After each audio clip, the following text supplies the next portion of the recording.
Hey guys, welcome back to the channel. This is story about what if Naruto refuses to take the Chunin exams part 1. Before I start, please do support for more amazing content and comments for part 2. Do consider to subscribe my channel and share my video to your friends and check out the description as well. Let's start the video. Naruto screwed up his face as he stared at the questions in front of him.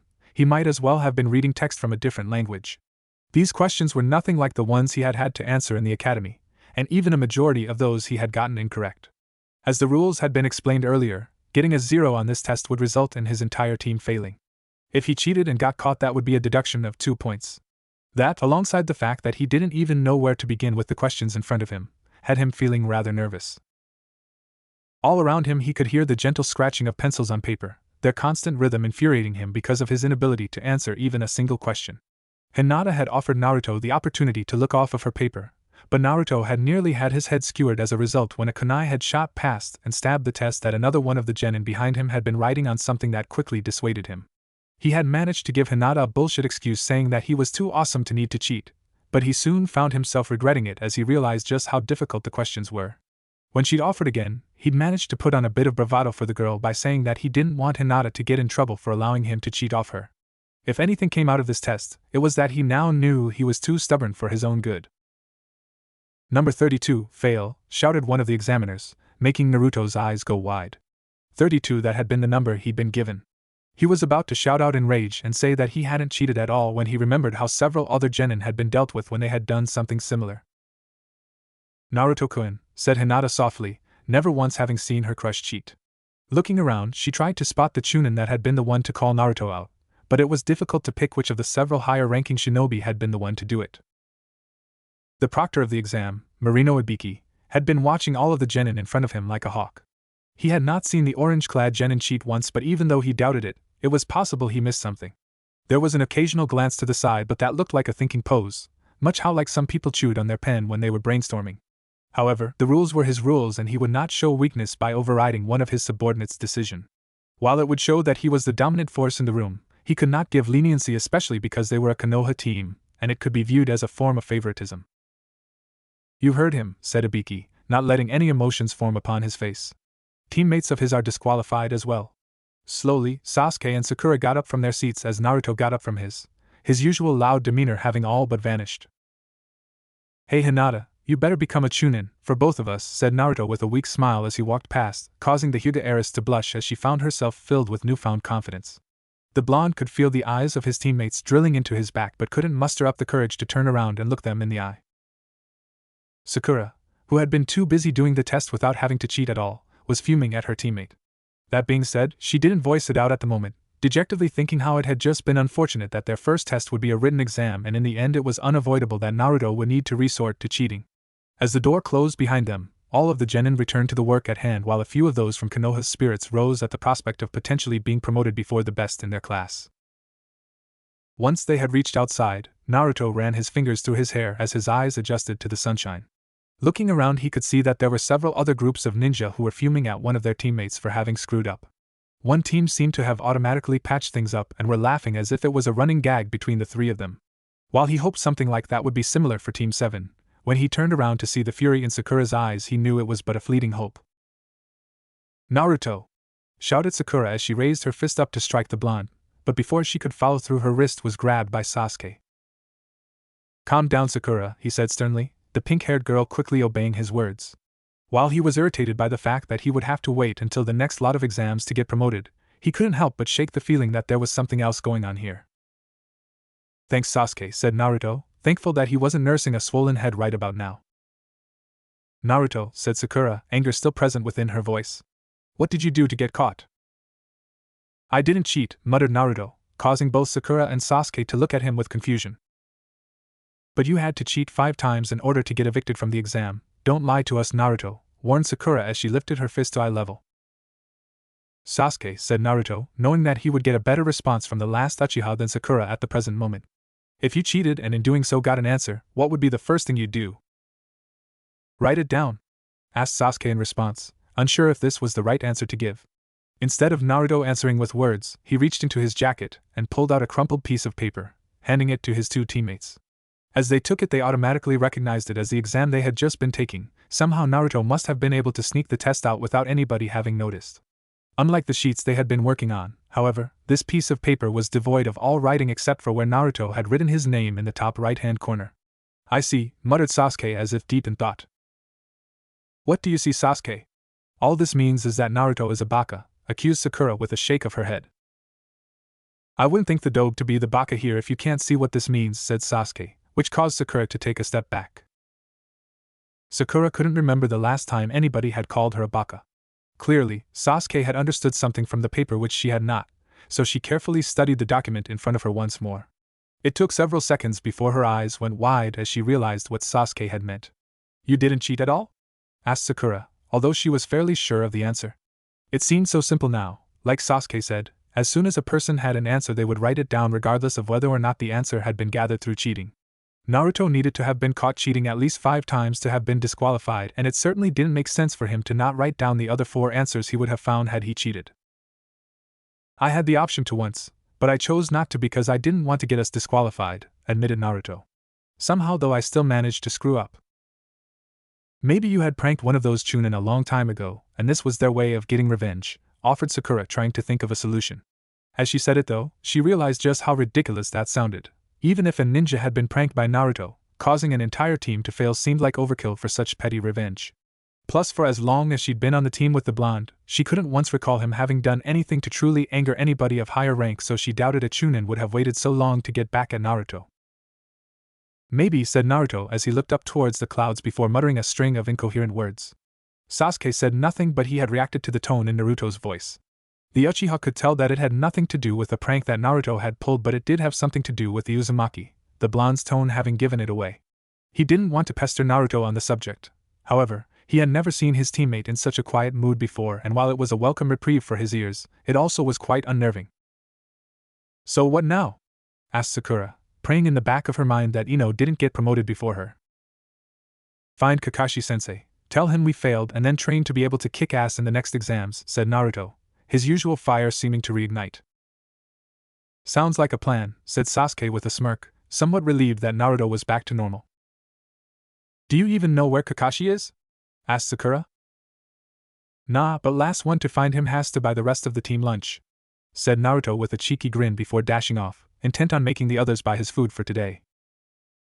Naruto, you cheater! Shouted an outraged Sakura, although she couldn't help but feel the irony of calling Naruto a cheater now of all times. Before she could leap off to give chase, Sasuke's hand landed on her shoulder, holding her firmly in place. Sakura, we need to talk, said Sasuke, the girl merely nodding in response. Her heart started to flutter. Rarely had Sasuke wanted to talk to her, let alone in a private setting. It was almost like a dream come true. It's about Naruto. And just like that the dream shattered, but as she snapped back to reality she realized that this was probably an important discussion to talk about. What about him? Asked Sakura. He knows why that Chunin failed him and to an extent failed us. I could tell by his voice, explained Sasuke. Something doesn't seem right and I want to get to the bottom of this. Couldn't we just ask Naruto? Questioned Sakura curiously. If he wanted to tell us he would have, said Sasuke, shaking his head. I have a hunch that this is also connected to why Naruto gets off looks whenever we walk through town as a team.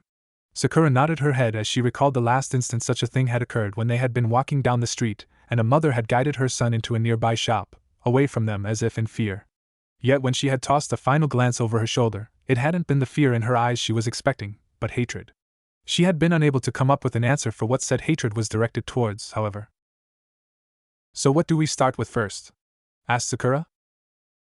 When we find Kakashi, we'll tell him to have a quick session with Naruto this afternoon to give him some advice on how to be stealthy while obtaining information, said Sasuke. While they're off doing their thing we'll go to Naruto's place and have a look around. Maybe we can at least get a clue as to where we should start. Alright then, let's go find Kakashi, said Sakura as her teammate nodded before they both shot off to try and find the Jounin. While she would be spending the day researching the blonde member of their team, she couldn't help but be happy that she would be spending the next few hours with Sasuke alone, something she had always dreamed of. Somehow though now she preferred the dreams to reality. Naruto cowered slightly under the emotionless gaze Kakashi was sending his way. Knowing that the masked man no doubt knew that he had been caught cheating, Naruto crossed his hands above his head in defense, pushing away his bowl of ramen for once. It also didn't help Naruto's appetite to know that his entire team was eating out of his wallet, the blonde having been the last one to come across their sensei. I'm sorry Kakashi-sensei, I got us kicked. You Nonsense, said Kakashi as he held a gloved hand in the air to silence the blonde. It's my fault, I hadn't prepared the three of you adequately for the exams. Especially you, your stealth and reconnaissance skills have never been all that strong. Naruto opened his mouth to protest the unfairness of such an implication before promptly shutting it. There was a degree of truth to Kakashi's words. Naruto couldn't say that the team-building exercises and chakra control exercises they had done had helped very much during the exam. It hadn't been anything he had expected it to be. It was more his fault, however, that he had expected the Chunin exams to involve more fighting-based tests than written ones. Sakura prodded her fingers in a nervous fashion, while Sasuke avoided the blonde's eyes, both knowing that if they didn't get their teammates stuck with Kakashi they wouldn't be able to try and find any information. Kakashi, however, had an inkling of what was going on in the two's minds, but he had been presented with a good opportunity to increase Naruto's general stealth and perception skills. Now was a better time than ever, given that he was almost positive that if Naruto relived the day they fought Haku in Zabuza, he would still blindly charge into the ice prison that Haku had conjured around Sasuke. Okay, said Naruto, nodding his head in acceptance. So how are we going to do that? Meet me at our usual training ground tomorrow, 9 in the morning, said Kakashi before turning to Sakura and Sasuke. The two of you can take tomorrow off, maybe think about how you yourselves could have gone about the entire situation in the exam better. Actually, Sensei, Sakura bit her lips slightly. Sasuke and I were just about to leave, you guys could probably get an early start now. Kakashi raised an eyebrow inquisitively at the girl's words. Due to his height he could see that Sasuke hadn't yet finished his ramen, but the raven-haired boy still stood up nonetheless. Yeah, I need to practice by myself. After all this time around the dobe I'm already feeling stupider, he said coldly without missing a beat so as to not give anything about what they were actually going to do away. Promptly leaving the ramen stand as Sakura followed, Sasuke headed towards the Uchiha clan grounds where no one would be able to overhear them. Kakashi sighed as he pulled out an Ika book from his pocket before lowly muttering a few words to Naruto. Finish your ramen so we can get started, the sun's going to be setting in about an hour or two. Naruto simply nodded as he continued to eat his lunch, only looking up slightly whenever a slight giggle got past Kakashi's mask. Hinata cowered slightly under the stern gaze of their proctor. The man wasn't staring at her in particular, but the iron stare he gave everyone was nerve-wracking. Ibiki had just given the premise for the final question. He stated that anybody who took the question risked remaining as genin for the rest of their careers, something that would undeniably be detrimental to their ninja careers. One by one people dropped out of the exam, too frightened of the stipulation the proctor had given. They decided to simply try to gain a promotion in the next exam. Hinata momentarily thought of raising her hand. Like many others, she too was scared of the prospect of never being able to take the Chunin exams again. But just as she was about to, she wondered what Naruto would do in this situation. A small smile graced her lips as she imagined him doing something reckless that would increase the courage of everybody in the classroom, preventing anybody else from chickening out of the question. And that was whether or not they had the ability to answer the question correctly. Glancing around to the others within the room, Hinata was surprised to see even Shikamaru looking worried. He wasn't sweating per se, but it was clear that the young boy was tense. A quick glance to her right informed her that Shino wasn't unfazed by the premise either. Her eyes focused on Ibiki as she swallowed down the last of her nerves. It didn't matter how many people dropped out of this part of the exam, she would not be one of them. Naruto had put his trust in her. As genin began to leave left, right and center, forfeiting their chance to graduate, Hinata sat merely watching. For Naruto, she would tackle this final question without fail. Naruto eyed the large clearing that Kakashi had brought him to carefully. It wasn't the one that they usually trained in, but it wasn't dissimilar either. It was only slightly larger in radius to the one that Team 7 held their routine trainings in. The masked man had slumped against a tree trunk soon after they had arrived, but Naruto hadn't paid much mind even as his sensei began to pull out his favorite orange book. He was quite curious to find out what exactly Kakashi would have him do, especially since it involved stealth and reconnaissance. But he couldn't help but feel a little worried at the same time. Tree climbing, something which he taught the whole team, had been difficult, so Naruto wasn't exactly looking forward to something that Kakashi needed to teach him individually. However, since he had only realized that the first exam was about cheating afterwards, Naruto couldn't help but think that a bit more stealth practice was in order, because even if he had realized the true purpose of the test he hadn't had any way to cheat. Glancing around to the edges of the circular clearing, Naruto noticed that the shrubbery soon evolved into thick branches and millions of leaves. Short of the path they had entered from, there wasn't anywhere else that he could go. So, Kakashi probably wouldn't have anything hiding related in store for him. Attempting to be patient, and not forcing himself to let out a frustrated sigh at the inactivity of the man in front of him, Naruto sat down on the ground. As he began to ponder on the many happenings of the day, he heard Kakashi's book clap shut with an audible thud. Good, you're not as impatient as I expected you to be, said Kakashi with an almost aloof tone to his voice. Now, the training that I'm about to have you do won't be anything quite like what you've experienced before in the academy, but it's important that you actually attempt it. What do you mean? Naruto scratched his head in confusion as he looked up towards his sensei. There won't be any bells, explained Kakashi. There won't be any chakra control this time either, you'll have one task. Which is? Asked Naruto as he eagerly awaited the man's answer. To catch me, declared Kakashi as he brought his hands together before flashing through a few hand seals. Kirigakure no Jutsu. Almost suddenly a large wall of mist sprang forward and consumed everything that Naruto could see. He found it difficult to even see his hand in front of his face, let alone the landscape around him. Kakashi-sensei, where are you? Shouted Naruto. You're not understanding the concept of this exercise, Naruto, came Kakashi's voice. Naruto couldn't tell from where though. Your objective is to find me in this mist without making a sound. You have to use all your resources to track me down without me knowing you are coming. If you failed to find me in the hour, do you remember what happened that day when you Sasuke and Sakura became a team, when you tried to take me on alone? Naruto shivered as he rubbed his rear, remembering the pain that Kakashi's technique had delivered. He made a mental note to shut up at this stage, and do his best to find Kakashi. There was no way he was going to suffer the same pain more than once, especially when said pain involved having something shoved up his posterior. He squinted slightly as he attempted to see through the mist, only to discover that the mist was far too thick to see through. He stood there for several seconds, still trying to peer through the mist but to no avail. Thankfully, nobody could see him at this stage. His reactions were quite humorous as he attempted to rip out his blonde locks of hair. Damn it, he cursed internally. If I can't use my eyes, how the hell am I meant to find someone? Taking a step forward, he felt a small tug of a single wire against his leg and pondered what that feeling was. The next moment, a large explosion occurred directly underneath him, sending him flying several meters before he hit the ground. I forgot to mention, said Kakashi once more from deep within the mist, you'll have to do your best to avoid the booby traps that I set up. Kakashi-sensei! Shouted Naruto in anger as he got to his feet. The blast hadn't done too much damage to him, either that or his adrenaline was pumping so much that he didn't notice the pain. Grumbling under his breath, he stood still momentarily as he contemplated his options. Without the use of sight, he effectively had no way of seeing where he was going or if he was running straight into any traps. A brilliant idea sparked, and Naruto put his fingers into a patented cross before a shadow clone was summoned next to him. Yet it only remained alive for several seconds before a kunai zipped through the mist and caught it in the chest, instantly dispelling it. Sorry, for this exercise there will be no shadow clones, said Kakashi once more. Damn it, Kakashi-sensei, grumbled Naruto. Now what was he supposed to do? Naruto quickly ran through the jutsu that he knew but soon realized that anything remotely useful within his rather small inventory had to do with either shadow clones or transformation techniques, the latter rendered useless due to the heavy mist covering everything within sight. He couldn't see, he couldn't use shadow clones, and he also had to avoid hitting booby traps, meaning that running blindly and hoping for the best was not an option. Relying on his other senses wouldn't exactly work out either because Kakashi was a trained assassin. As silent as a pin drop, the thick chakra-like smell of the mist concealed Kakashi's scent, and touching random things wasn't exactly an option given that he didn't want to be sent flying 10 meters into the air courtesy of an explosion. Naruto reached into his back pocket and pulled out the small arsenal he carried on him.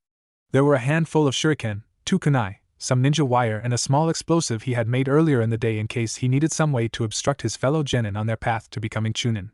While it wasn't a grandiose arsenal, it was at least something. The shuriken would help with any random projectiles Kakashi sent his way, provided he could sense them coming, while the kunai would be handy for cutting any wires linked to explosives that he could find. As for the explosive he possessed, he was well versed in the use's backyard explosions, having used many of them in the various pranks that he performed over the years. The only problem was that none of those things would help him find Kakashi. Rubbing his eyes, Naruto could already envision the pain that would befall his rear in 60 minutes' time, and he was not looking forward to it. So where should we go next? Asked Sakura as she nervously looked to Sasuke for an answer. They had visited Naruto's apartment, but there was nothing but dirty dishes and packets of instant ramen to be found. In here, said Sasuke, pointing towards the building they were standing opposite of. Sakura looked towards the old-looking building, having been in there many times before but couldn't quite understand why they would come here of all places. What are we going to find in the library? Asked Sakura as the two of them walked towards the front door. This place also keeps copies of records that occur through Konoha, in case the original copies get misplaced or destroyed, said Sasuke as he pushed open the door. Just follow my lead. Okay, said Sakura as she composed herself. She wasn't quite sure what Sasuke had planned, but she would do her best not to freak out. How can I help you? Asked the librarian as she saw the two of them make their way towards the counter. I'll just let you know we are shutting up in 20 minutes. Thank you, but we're actually looking for something more specific, said Sasuke.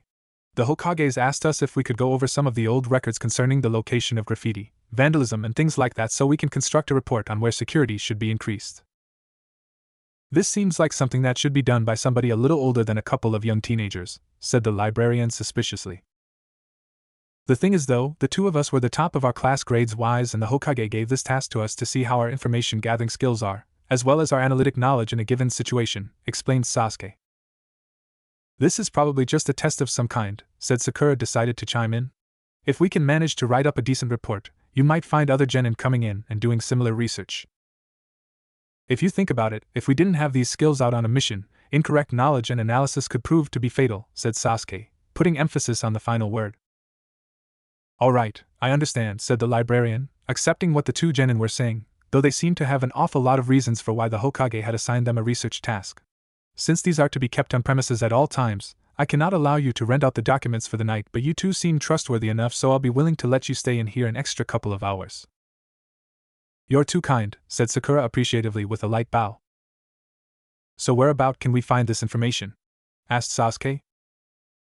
All those sorts of files can be found on the second floor in the eastern wing, explained the librarian as she pointed towards the designated area.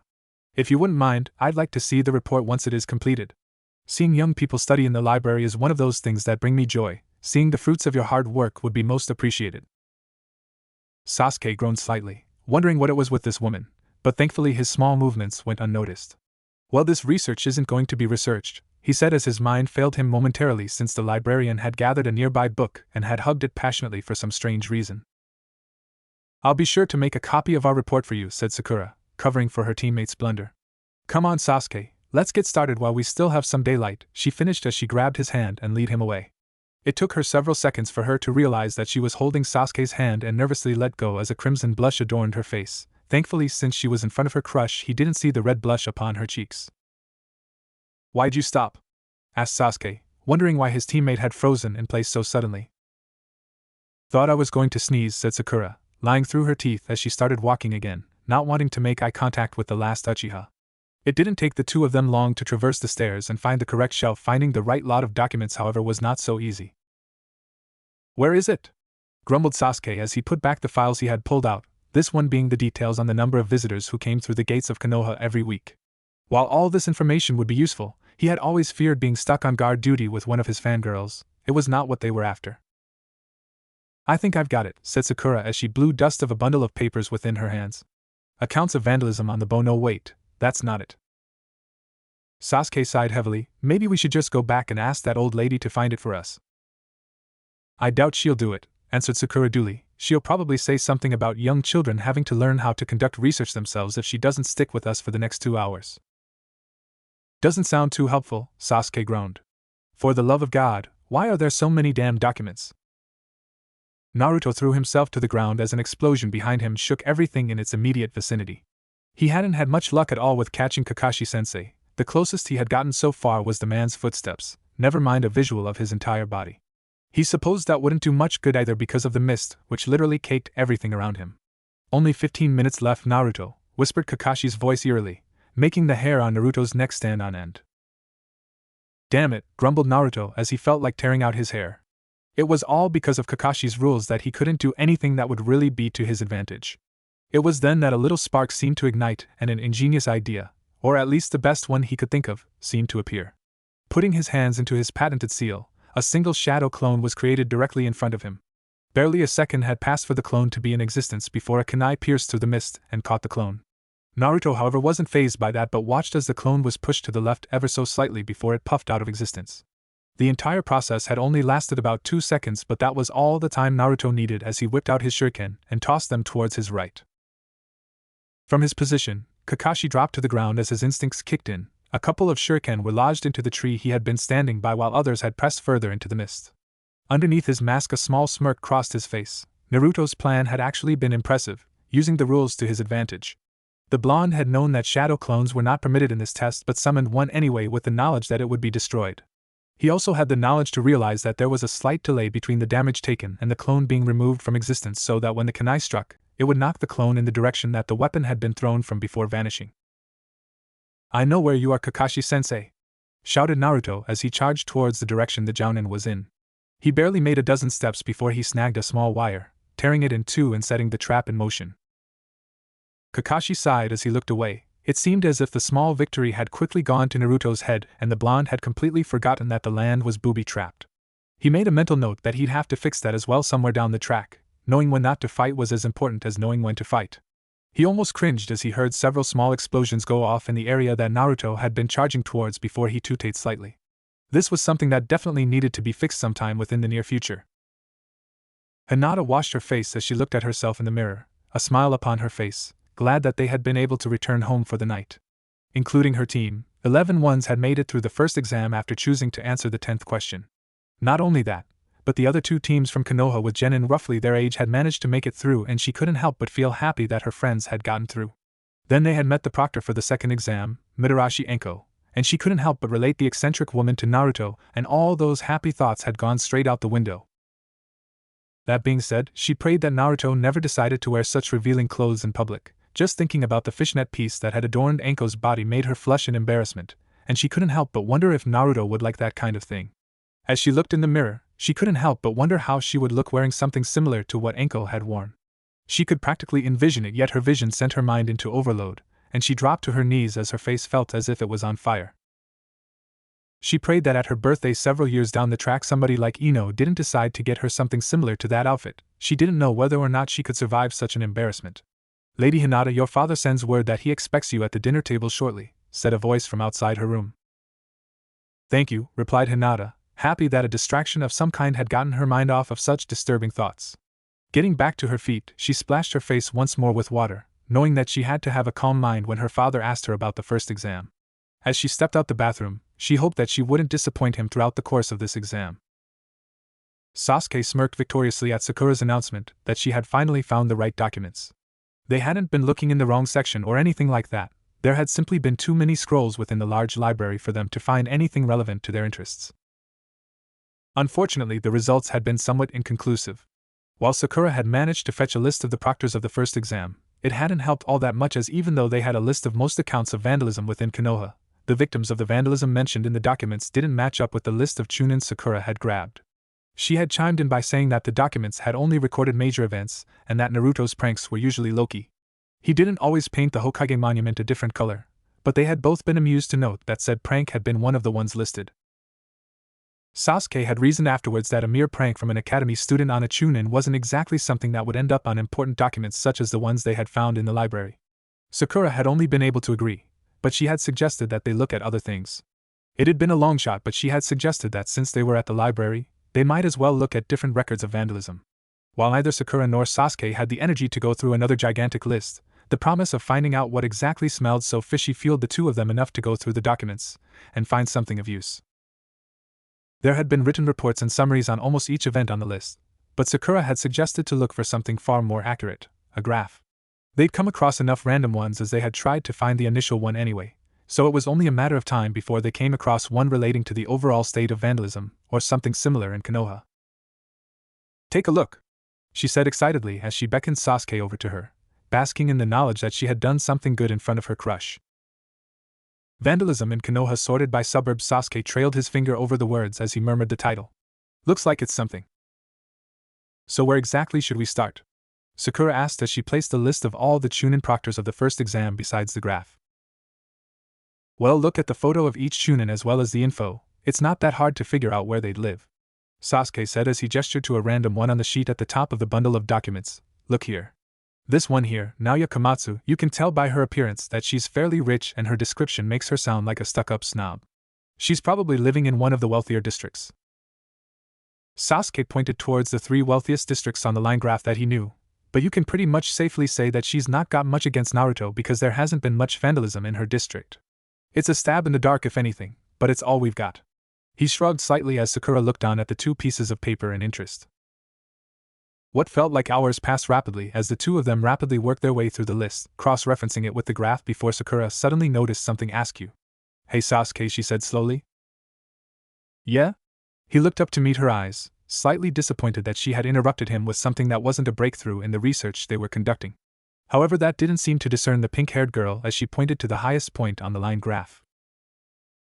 "Look at this district," said Sakura as her voice wavered slightly. Despite her nerves, she had a feeling that she was onto something. "It's had more vandalism in the past 10 years than any of the other districts. In fact, it's leagues ahead." "What exactly did you expect?" Sasuke asked, unimpressed. "It's the Murita district, the place closest to being the slums in all of Konoha." "Yeah, I know, but why don't we check if any of the Chunin are from there? It'll probably save us time in the long run because this place is so far ahead above the others that if anyone's going to have a grudge against Naruto because of vandalism, it'd be someone from there." "Already did," said Sasuke grimly. "I can't help but wonder why it's so far ahead of the other districts, though. I mean, it's the least populated of all." "I've got a vague idea," Sakura said as a light bulb seemed to go off in her head. "Where does Naruto live again?" "The Murita district," Sasuke said, snapping up as the dots began to connect. "But why exactly would the district he lives in be the one with the most accounts of vandalism?" "I guess he needs to practice his pranks somewhere," Sakura sighed, stifling a yawn as she rubbed her head. "Does Naruto look like a person who would voluntarily practice things to you?" Sasuke asked as Sakura shook her head instantly. "Furthermore, he's not the kind to do so on the defenseless and weak. All of his targets, that we know of at least, have been pretty high-profile people." "True," Sakura admitted. "I guess that doesn't help much then, but still, why would—" "Excuse me, children," the sharp voice of the librarian cut in. "I'm just about to pack up for the night, and library rules are that I can't leave anyone in here unattended." "Even though we're on a mission from the Hokage?" Sasuke asked, lying skillfully as Sakura bit her lip. "If you two would scoot along and get a note from the Hokage, I'd open the doors back up as well as offer an apology, but for now I'm going to have to escort the two of you out," she said impatiently. "Can't we have just 10 more minutes?" pleaded Sakura. "I promise we'll be quick." "Now listen here, I've already done the two of you a favor by letting you stay after hours. I even gave you guys an extra half an hour of research while I sat around twiddling my thumbs and cleaning behind the shelves, but some of us have a family they need to get back to and cook for." While she seemed to be growing angrier with each passing second, that did nothing to deter Sasuke from attempting to negotiate with her. "You can leave the keys with me and I'll return them to you tomorrow morning, I swear on my name. Get out of here before I call security. The two of you can do your research tomorrow like all the other citizens." Sasuke and Sakura didn't need to be told twice as they quickly packed up the scrolls they had been researching. They then put them back roughly in the same position as where they'd found them. As they walked past the librarian, they bowed politely without saying another word, not wanting to draw her wrath once more. As they stepped outside the library, the doors audibly locking behind them, they were somewhat relieved to see a familiar face walking nearby. "Hey guys," said Naruto as he waved to his teammates. Sasuke and Sakura turned towards the hyperactive blonde and both of them quickly noticed the difference in the way that he was walking. Both of them had only seen the effects of a single technique which could do something like that once before, and neither of them ever wanted to experience what Naruto had suffered twice now. "How was your training, Naruto?" asked Sakura. "Brutal," replied Naruto, not wanting to get into any of the horrendous details. "Kakashi-sensei told me to tell you too that we're going to be doing similar training tomorrow and to meet at Training Ground 12 at 8 in the morning." "Training Ground 12, repeated Sasuke. "Why do we have to meet up there? What's wrong with our usual training spot?" "The landscape here's a bit different, and we could do with a change of scenery. Anyways, it's not like we're going to fight someone in the most idealistic landscape every single time," explained Naruto. "I guess you have a point," said Sakura, thinking it through. "Anyways, I'm going to be there at 7 setting up tomorrow, so I'll meet you guys whenever you decide to rock up," said Naruto as he started to walk away from the duo towards his unit. "Why are you going to be there early? You know that Kakashi-sensei probably won't be there for another couple of hours after 8, said Sakura. "I've got a few things to set up," said Naruto with a chuckle. Sasuke and Sakura saw that mischievous look in his eyes and they couldn't help but feel like they should be sorry for their sensei. Undoubtedly the blonde was planning on exacting a bit of revenge upon whatever experience he had just survived through. "Well, before you head off, do you want to get something to eat, a little team bonding?" asked Sakura. "As good as a bowl of ramen would be, I'm actually going to ice my ass for the next hour or so just so that I can actually sit down within the next few days," said Naruto as he rubbed his ass for emphasis. "I'll see you two in the morning." "Do you reckon we should be there to help him set up whatever it is that he's got planned?" Sakura asked of Sasuke once Naruto had gotten out of earshot. I think this is a bit too personal for me to get involved in, said Sasuke. I still want to try and keep on Kakashi's good side. I guess, said Sakura. Would you still be interested in getting some dinner now, a bit of team bonding just between the two of us? Actually, I'm going to go do a bit of training myself, said Sasuke as he rubbed his jaw, recalling the fight that he had gotten into that morning, which had been a humiliating loss against the spandex-clad Rock Lee. His movements weren't something that Sasuke could pick up with his Sharingan, which meant that he had to find some way to improve his eyesight and reaction time. He didn't doubt that even if he trained his eyesight alone, he'd be able to stop the attacks from assaulting him with the slow speed he fought at the moment. I'll see you in the morning, Sakura. And just like that, Sakura was left standing outside the library by herself. She felt as if a rain cloud could have formed above her head right at that moment, and she wouldn't have been surprised. Placing her hands in her pockets, she decided to take the long route back home, figuring a peaceful walk would do her good. Unknown to his teammates, as soon as Naruto had gotten out of hearing distance, he had chuckled under his breath. As Kakashi had instructed, he had leaked out only minor details that could be misinterpreted, much like how they had been. He would still be there from the early hours of the morning, except the traps he was setting up weren't targeted at his sensei. After all, tomorrow's training exercise was for all of them to participate in.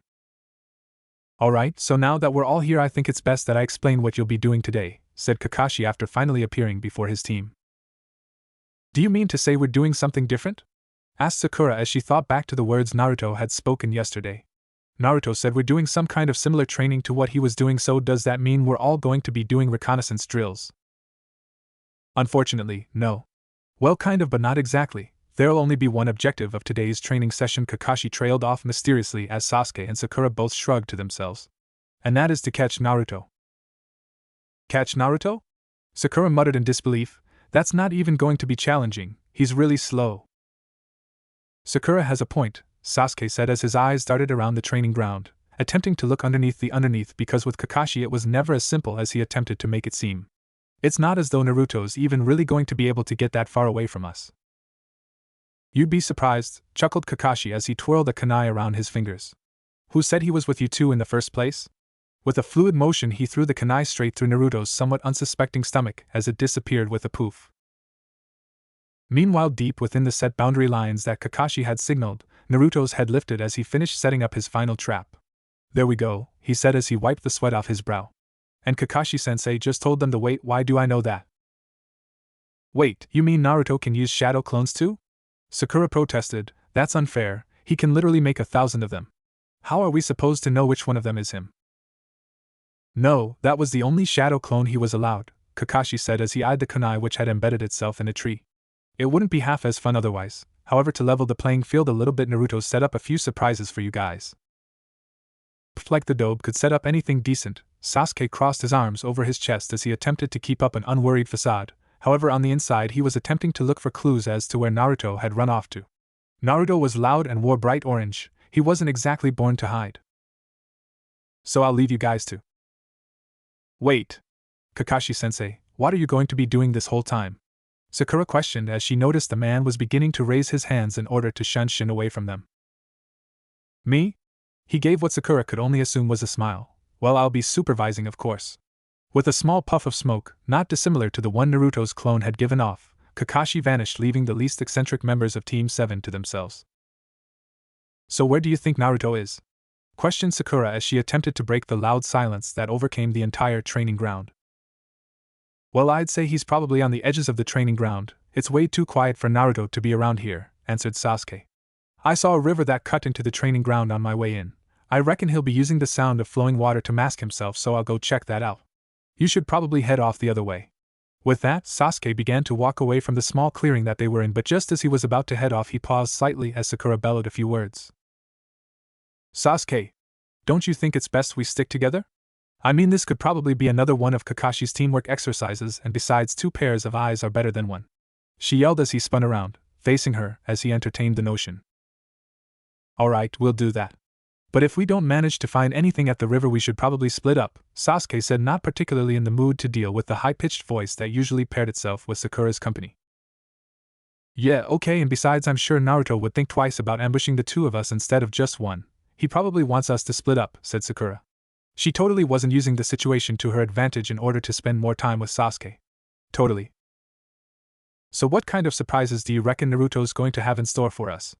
Sakura asked as she broke into a run in order to catch up with Sasuke. That's the thing, it's Naruto. He's an idiot, but he's an unpredictable one. We could be dealing with anything from some insane variant of that sexy jutsu of his to him trying to pour a bucket of paint on us, Sasuke said, as he increased the pace. Plus, I'm sure he'll be eager to try out some of the tricks Kakashi-sensei showed him yesterday. What do you think Kakashi-sensei would have shown him? Asked Sakura. Naruto's not exactly the quickest at getting jutsu down. Actually, I heard he got that shadow clone technique of his down in a couple of hours. But I reckon Kakashi would have shown him how to sneak up on people and all that. Probably something along the lines of keeping the words on the inside his head instead of yelling all over the place like a mess. We really didn't have a chance in the Chunin exams, did we? Said Sakura rhetorically, an absent-minded tone to her voice. Not really. She was surprised to see Sasuke agree with her. As much as I hate to admit it, the three of us weren't really prepared at all for the exams. As this was going on, the rest of their graduate group that had made it to Genin were currently scattered throughout Training Ground 44, commonly referred to as the Forest of Death. Team 8 had been given the Heaven Scroll at the beginning of the test but had already acquired the Earth Scroll, having used the leeches of Konoha's natural predatory instinct to their advantage. The trap had been quite simple to set up really. Hinata had used her Byakugan to locate where the nearest team was most likely to come from while Shino used his bugs to locate the perfect ambush spot. Kiba had been the one to set up the trap since he was the fastest, then all they had to do was set up a trail of leads for them to be found easily enough. For those who had been caught up in the trap, they were lucky that Team 8 had executed the leeches before their life was ended. Now, however, as they scrambled to somewhere safe, they found themselves staring at a single pair of feet before them. They looked up towards the headband, quickly noticing that it was a single ninja from a rival nation. Turning their eyes away, they hoped that this ninja would be merciful and spare their lives. It was not to be, as 3 kunai were quickly produced and lodged themselves into the back of the necks of each of the team members. Little did they know that apart from a single genin from Suna, this was possibly the last person who would ever give out even a tiny amount of mercy towards an opponent. Though he was wearing a disguise, Orochimaru had no qualms with killing the pitiful excuses for ninja that lay before him. The Sannin needed to vent out his anger and frustration somehow. When he had learned that Sasuke had failed to make it past the first part of the exam, he had quickly become irritated, knowing that his chance to gain the Sharingan this time round had effectively eluded him. Yet that was when he had located a new target, another bloodline that could potentially come useful in the years to come. While there were 2 genin who he could potentially use, he was well aware of the seal placed on one of the genin which would destroy the bloodline before he got the chance to properly experiment on it. Hence there was only one target he was interested in. In fact, he was looking to see just what the Hyuga heiress could do. Leaping off into the trees, he already had a general idea of where she and her team were, but he would bide his time. After all, he enjoyed playing with his prey. Sasuke sighed as he looked around the large river, Sakura watching his back in the opposite direction. He couldn't seem to find any sign of his blonde-haired teammate. He never recalled Naruto having had hiding skills that weren't subpar, but for some reason it seemed almost impossible to find him. The walk up to the river had been relatively quiet, and even now, the only audible sound was that of water streaming down the river. Sakura had decided to stop talking after he decided to stop responding to her incessant attempts to make small talk. She looked just as confused as he was, which was slightly unnerving, as he didn't have the slightest idea of where to go after the river. The training ground was a large, dense area. Naruto could literally be anywhere from under the water they were standing by to hiding up in the trees that were what seemed like a kilometer away from their current location. In fact, it would make sense, given Naruto's training session with Kakashi, that he had realized that there was no incentive for him to go after the 2 of them. After all, they were the ones who were meant to find him. It wasn't as though Naruto would willingly come after them, at least if he'd learned something from Kakashi. So what do we do now? Questioned Sakura, finally breaking the long silence that overcome the pair. He's clearly not here. We better split up then, explained Sasuke, because we'll be able to cover way more ground. And like you said, we're more vulnerable when we're by ourselves, so it's likely that Naruto will attempt to ambush us. Noting the emphasis on the word attempt as she nodded in agreement, Sakura asked another question.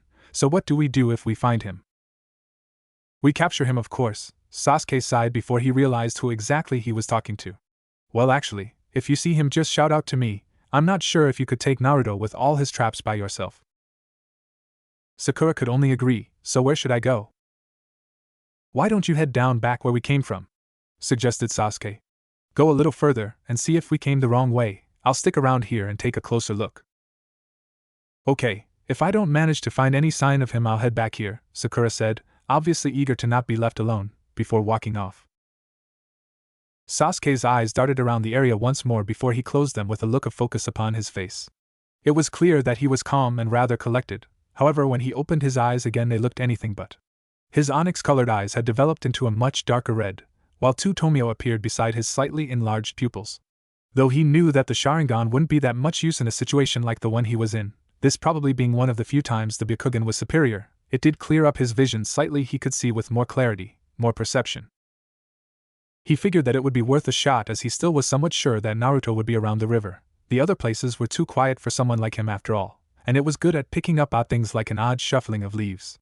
After having a stealth lesson with Kakashi though, Sasuke couldn't neglect the possibility that Naruto was hiding in a single spot and would have created a circular pattern of traps around him, protecting himself from getting discovered. It was a simple tactic to understand. The closer he got to where Naruto was located, the bigger and grander the traps were going to be. With Sakura having gone down her own path back the way they had came, Sasuke decided to venture straight forward. Sakura would meet him back at this location provided she found nothing, and if that were the case then she would return to the side of the river where the two of them would plan their next course of action.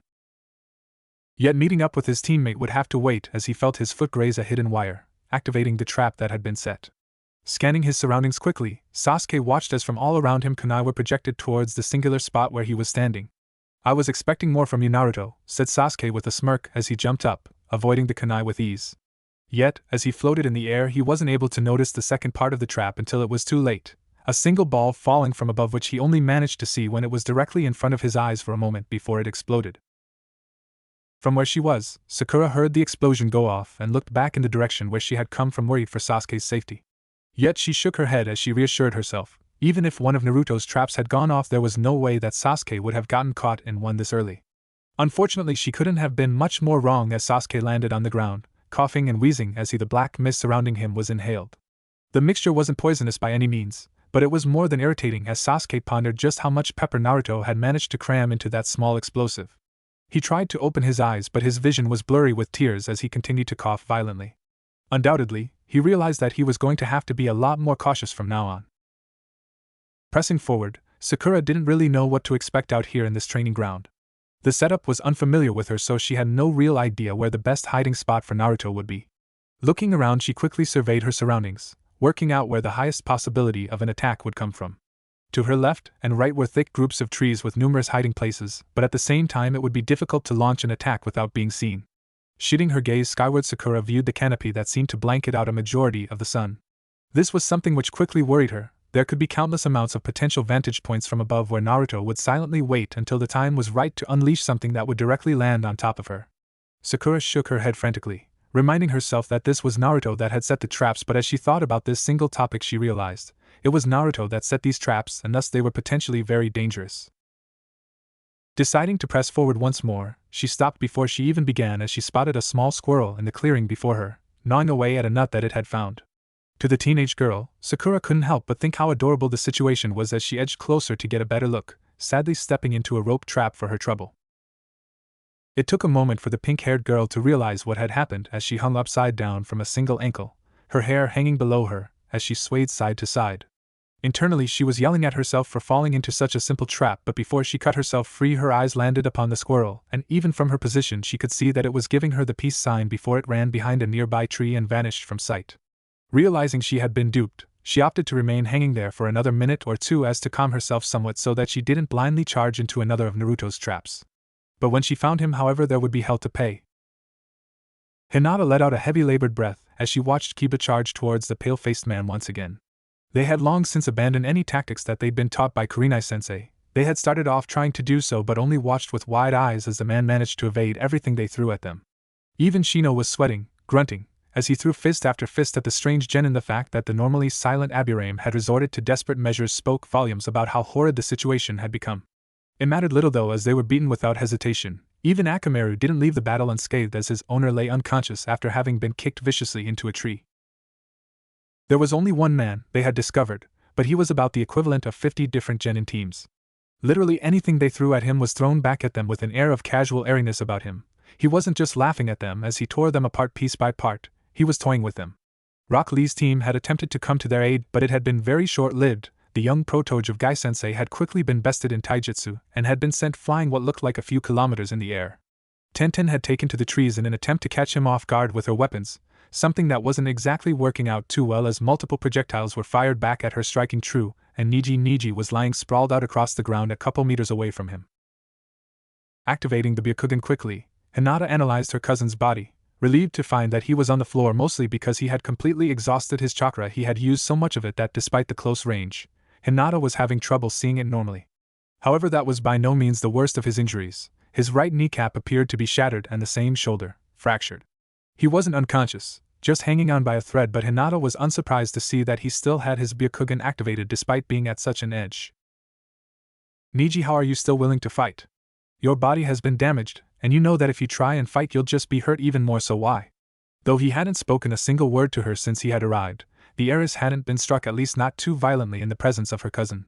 It had been rather selfless of him to throw himself in the way multiple times, something she was sure he had done only out of fear for what would happen to him should she die in his presence, but she appreciated the gesture nonetheless. However, as his crippled body laid on the ground, blood soaking the dirt beneath him, it left only the Hyuga heiress as the only one left standing against the foe, who was chuckling at the sight before him. The damage she had taken was minimal in comparison to those of her teammates, and the temporary allies they had gained, but it was her lack of courage that had her rooted to the spot, unable to move. The prodigy of her clan had been beaten as if it was nothing, so what could she do against such an enemy? Thankfully for her, the foe had remained in place, merely waiting to see what she would do. Slowly, Hinata began to move, walking forward step by step as her body visibly shook. She didn't get far, however, as she stepped past Niji and raised her arms to her sides, shielding the member of the branch family with her own body, much to his horror, yet he said nothing. Kakuku, this is interesting, chuckled Orochimaru as he whipped out several kunai and tossed them mercilessly, the 3 projectiles piercing into Hinata's skin, making the Hyuga whimper in pain, but she refused to back down. The name Orochimaru was definitely something that she recognized as a ninja of Konoha, but it was only now that she truly realized that the man standing before her was the most notorious traitor in Konoha. Against her own will, her body began to shake in fear as she felt blood trail across her cream skin. With every passing moment it got worse and worse, as though extreme amounts of pressure were being exuded by the Sannin, and she let out a little cry in pain as she felt her knees begin to buckle as another kunai lodged itself in her shoulder. Despite having 360 degrees of vision, Hinata couldn't even see the ground. The feeling was horrifying, as if the man's aura was ripping apart her soul as sharp kunai continued to pierce her skin with levels of precision she had never before laid eyes on before. It has been a while since I've crossed roads with the Hyuga, said Orochimaru, as his tongue slithered in his mouth. Kakuku, and it's just my luck that I've come across 2 of them today. Hinata's eyes widened in fear as the words left the man's mouth.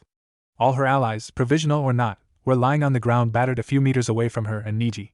She didn't need the Byakugan to tell that she was the only one left with the ability to move, but that didn't stop her from praying to whatever deity that would listen, hoping that the man in front of her would be stopped. She wasn't sure what he wanted exactly, but she didn't have to be a genius to take a guess, and while there were several alternates, she could only imagine what Orochimaru could do with a set of unbranded Hyuga eyes. She knew her history. Orochimaru was the very definition of a mad scientist, so it wasn't as though he'd put aside the chance to get his hands on one of, if not, the most esteemed dojutsu in the entire ninja world. She was just glad that there was nothing which openly stated that she was the heiress of the clan. That would just be asking for trouble. Yet she was unaware of just the amount of knowledge that Orochimaru contained, along with the fact that he was very aware of just who it was that was standing before him. Running her fingers across her arms, Hinata trembled slightly as she let out another shiver. Niji's forehead was covered by his forehead protector, hers was not, and the unnerving curiosity with which the snake-like man eyed her with made her feel more than uncomfortable.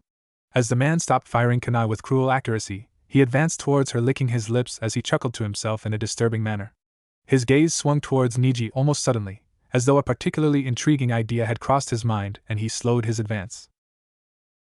Hinata wasted no time in grabbing a kunai with a trembling hand and flinging it at the snake Sannin. She didn't care for the accuracy of it or how much damage it would do. All she wanted was to get the man to back off, to go away and leave Niji and her friends alone. They hadn't asked to be assaulted by a legendary ninja during the Chunin exams. Orochimaru's face cackled into a mad grin when he saw Hinata's attempt at defending herself. It was interesting that the heiress of the most influential clan in Konoha was so weak, almost like a flower that could have its petals peeled right off. As curious he was to learn about how exactly Konoha had slipped, he wasn't there to play games. If Sasuke Uchiha wasn't present, another person would have to do. He had gone to far too much effort plotting out his plan to let a minor hitch like the Sharingan wielder's absence to throw him off guard. Of all the genin present, none were truly impressive, as he was sure Otogekyu's genin force would have no trouble tearing them to shreds, one shone slightly above the others. As disappointing as it was to not have Sasuke present, the thought of experimenting improvising, it was too much. He wouldn't be able to leave the poor defenseless genin alone in the forest without trying what he was thinking of. It was too intriguing. Kabuto has flashed him through some of the potential genin threats. Despite how ridiculous the notion sounded, Orochimaru liked to be everything but unprepared, and he'd found a few rather interesting names.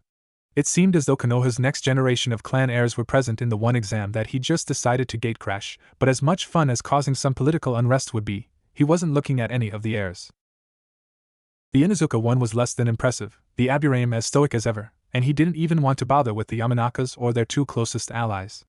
The Hyuga one, on the other hand, was different. The roles of the two genin had been reversed. The heiress to the clan was weak, while the slavery seal-bearing branch member was strong. Not just strong for a genin, a prodigy, somewhat akin to what Orochimaru himself had been, except for the fact that even as an academy student Orochimaru would have been able to blow the young Hyuga out like a candle. Needless to say, it would be interesting to see what happened when the Hyuga clan's seal and his own one clashed.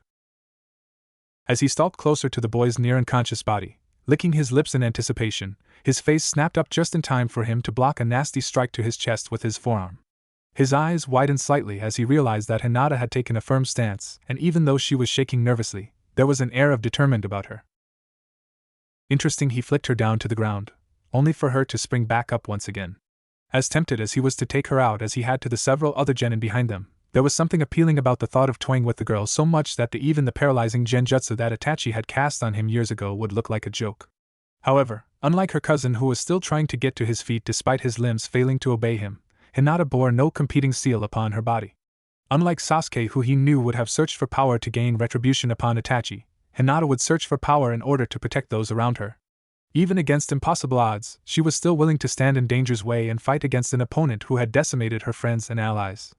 Somewhere, deep within Orochimaru's dark core, he couldn't help but feel a tiny ping of respect towards the shinobi of his former nation, but it was heavily outweighed by all of the thoughts and possibilities that could come from such a chance. He also wasn't foolish enough to believe that there wouldn't be somebody coming after him shortly. Undoubtedly, some of the Konoha ninja would have found the dead bodies of his two teammates that had been mutilated before the start of the exam. As such, he expected ANBU reinforcements to start coming soon, and while he didn't doubt that he could handle some pitiful excuses of elite shinobi, he was more worried that his former sensei may make an appearance on the scene. Alongside, however, many Konoha shinobi that were brought along with him, getting caught up in a full-scale battle was at the moment not part of the plan. Perhaps that had been why he had held back so much, ensuring that all of the genin present would survive for now. He couldn't help but wonder what the future of Konoha had in store, and it wasn't like him to see how others would grow, yet there was one here who would be influenced by another source. Putting his hands into a complicated seal, his neck arose from his body, much to the horror of the young Hyuga, who couldn't react in time as his teeth sunk into her neck. Hinata screamed out in pain, music to Orochimaru's ears as her cousin cried out her name. As he injected his chakra deep into her skin, it didn't take long for the seal to begin to form before he retraced his teeth and his neck returned to a normal shape. Before him, Hinata dropped to her knees before she completely passed out. As her body hit the ground, Orochimaru vanished, leaping away faster than any of the genin could see. He would see with his own eyes if the next generation had what it took to play in the big scheme of things, but having another puppet at his disposal was never a bad thing. Kakashi watched from out of view as Sasuke fell into another one of Naruto's traps and had to admire the ingenuity that his blonde student had. He hadn't ever thought of using empty toilet rolls, ninja wire, and a live rabbit in such a way as Naruto had. That being said, he couldn't ever imagine anybody having thought that such random items could be used in such a fashion, and he was starting to figure out just how much thought that the blonde put into every trap.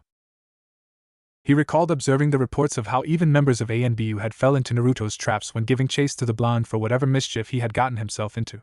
While shinobi were trained to predict the most logical of traps, consisting mostly of cut and ninja wire to cause a string of events to occur, Naruto's used a much more wide array of both how the trap was triggered and the following scene to play out. With some more training in the department, Kakashi didn't doubt that Naruto's skill set could be used prominently in escort missions in order to protect high-profile clients. Part of him hadn't wanted to come watch his team partake in this little experiment of his, but having his team eliminated during the first phase of the Chunin exams was a slight blow to his pride. Even though Guy hadn't seemingly rubbed it in his face as of yet, he knew that the overly eccentric Jonin would spend months on end proclaiming how his team was greater than Kakashi's. The Sharingan-wielding Jonin, however, didn't really feel intimidated by that, nor did he feel bad about the fact that both of his fellow first-time senseis had managed to get their teams into the next round seemingly without hassle. It was more so the fact that if this hadn't been an exam but rather a test of survival, there would be several more names on the memorial stone that he was responsible for. As he watched Sasuke untangle himself from the mess he was in, Kakashi figured that he would have his team skip out on doing another D-ranked mission today and focus completely on training for the next few days. He would continue doing obscure training methods in the morning. Perhaps tomorrow he would have Sakura doing the same thing as Naruto was today. That afternoon he figured that he would teach them the water walking exercise. Frankly, he was surprised that his team hadn't put two and two together when they had seen him fighting Zabuza atop the lake, followed soon after by him teaching them how to use their chakra to climb trees. Finally, he figured that he would work on their taijutsu. It wasn't very efficient of Naruto to be able to summon so many clones of himself, but only using a very backstreet brawler fighting style. Kakashi sighed as he rubbed his one visible eye, noting how the training he was going to be doing would be reminiscent on the amount of training that Guy's students did. Frankly though, if it would save their lives, he was willing to push them as far as they could go. Sasuke grumbled as he removed himself from the mess that had been made, silently swearing that Naruto would pay 100-fold for the damage that had been done. It wasn't as if the traps were physically painful, the humiliation, however, was unbearable. Sasuke didn't even know how the blonde had managed to get his hands on so many duck feathers, and due to the prior trap that he had fallen into, his clothing looked like it had rolled through an animal pen. A part of him felt like ditching his outfit and continuing on the day without any garments excluding his underwear, yet he wouldn't be surprised if that was what Naruto wanted him to do. A shudder ran down his spine as he imagined being trapped to a tree without his clothes on while fangirls fought one another in order to get closer to his near-naked body. A rustling in the nearby bushes alerted him of danger, and he lifted his arms up in a defensive position, knowing that if this was another one of Naruto's traps, there was no point getting into a fighting position but rather to prepare himself for the horrors ahead. Thankfully, it wasn't such a disastrous event that played out, but as Sakura fell into the opening, Sasuke could see that he hadn't been the only one to have suffered throughout this training. The pink-haired girl was in a state of confusion for the most part as she looked up at Sasuke, thinking whether or not this was another one of the blonde-haired boy's pranks, but thankfully when he leant down to give her a hand back to her feet, she knew that this was legitimate. "You look like crap," she commented as she pinched her nose, quickly noticing that there was also a disturbing aroma surrounding the Uchiha. "Likewise," said Sasuke as he took the comment in stride. It seemed as if Naruto hadn't gone easy on either of them. While he was covered in duck feathers and had something vaguely smelling like animal feces keeping the feathers in place, Sakura had had most of her clothes ripped and looked as if she had been dumped in a muddy swamp. He figured that some of the scratches she had on her were from not avoiding the first phase of Naruto's traps, but one thing he quickly took notice of was her hair. Whether intentionally or not, one of the traps the blonde had set up had sliced a solid chunk of her formerly lengthy hair off, leaving the remaining amount jagged and rough. Even though he knew that the girl was likely going to deal more damage to Naruto than himself due to this latest revelation, he couldn't help but notice that he didn't mind the way Sakura looked in this situation. With mud and dirt covering some of her features along with the unkempt hair, it actually looked as if Sakura was somebody who took their training seriously. He had to remind himself, however, that this was Sakura he was thinking about, and quickly he pushed those thoughts back into the depths of his mind. "So what now?" asked Sakura, highly tempted to return to the river where they started and wash herself clean. "Even if we both traveled through the traps together, it would still be risky." "No kidding," said Sasuke as he cupped his chin in the palm of his hand. "We need a way to force him out of hiding, make him lower his guard and come out of hiding." Several seconds passed before Sakura snapped her fingers. "I've got an idea." Naruto grinned to himself as he finished setting up the final trap he had in store for whichever of the two poor souls wandered his way. The rotten eggs and expired milk in his refrigerator would finally go to use for something that wouldn't result in an upset stomach for him, while the various broken pieces of crockery and cutlery he had lying around the house would work as impromptu projectiles. They weren't meant to hurt anyone, rather force them to the side where they would get bombarded by leaves and branches after being coated in sticky mud that didn't seem to be able to dry. However, the snapping of a twig behind him immediately caught his attention. From his last sightings, Sakura was towards the west of the training field center while Sasuke was towards the north. He was strategically positioned about 200 meters into the southeast corner, as that was probably where they'd be least likely to look, so it was a surprise to the young ninja to find another presence within the immediate vicinity. Rotating his head with a violent jerk as he stopped whatever he was plotting, he raised his arms in a defensive motion so as to protect himself from any attacks coming his way. But nothing was coming his way. Rather, the figure was running away from him in sporadic movements. What really took him by shock was the figure in question. The skin hinted at it, but the familiar jacket gave it away. It was Hinata. "What's Hinata doing here?" Naruto thought in confusion, but the answer became quite clear as a masked bandit burst into the clearing, advancing on the Hyuga heiress. To Naruto the situation was clear, and he quickly leapt from his position in front of Hinata protectively, praying that he was good enough to defend his classmate. He waited for the blow to come his way, but to his surprise it never did. Opening his eyes and blinking slightly in response, he was surprised to see the bandit had halted completely, and was standing a stiff pose. As a questioning look overcame his features, his knees suddenly buckled courtesy of a kick from his behind, causing him to fall over onto the ground. While on the grassy floor, Naruto could do nothing to avoid the wild haymaker which made solid contact with his head, almost knocking him out. "Gotcha!" Sakura's voice rang out from behind him, smoke making its way towards Naruto's eyes signifying that a henge had just been dispersed. With a more shocked than understanding look on his face, Naruto looked towards the masked bandit that had been giving chase to Hinata, almost unsurprised to see Sasuke standing in his place. The henge had done nothing to displace the duck feathers that had been stuck in the Uchiho's raven locks, a fact that Naruto was reminded of as the would-be avenger sent a murderous stare his way. Chuckling uneasily, Naruto stood up and turned around slightly to find that Sakura's clothes had seen better days, much better days. The dirt that didn't look as though it would wash out anytime soon would be the least of her worries, as there were a multitude of rips and tears on her shirt. It was a miracle in itself that the thing hadn't fallen off yet. Fancy that. Naruto rubbed the back of his neck with a grin atop his face, hoping that his teammates wouldn't attempt to seek any form of revenge. That was a pretty good idea. I didn't see it coming. I know, Sakura puffed out her chest slightly. I came up with it after all. The two shared a small chuckle, and even Sasuke had a slight smile visible on his face before the violent swirling of a few leaves interrupted them.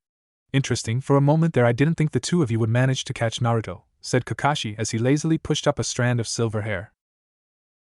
It's surprising that he managed to evade us for as long as he did, admitted Sasuke.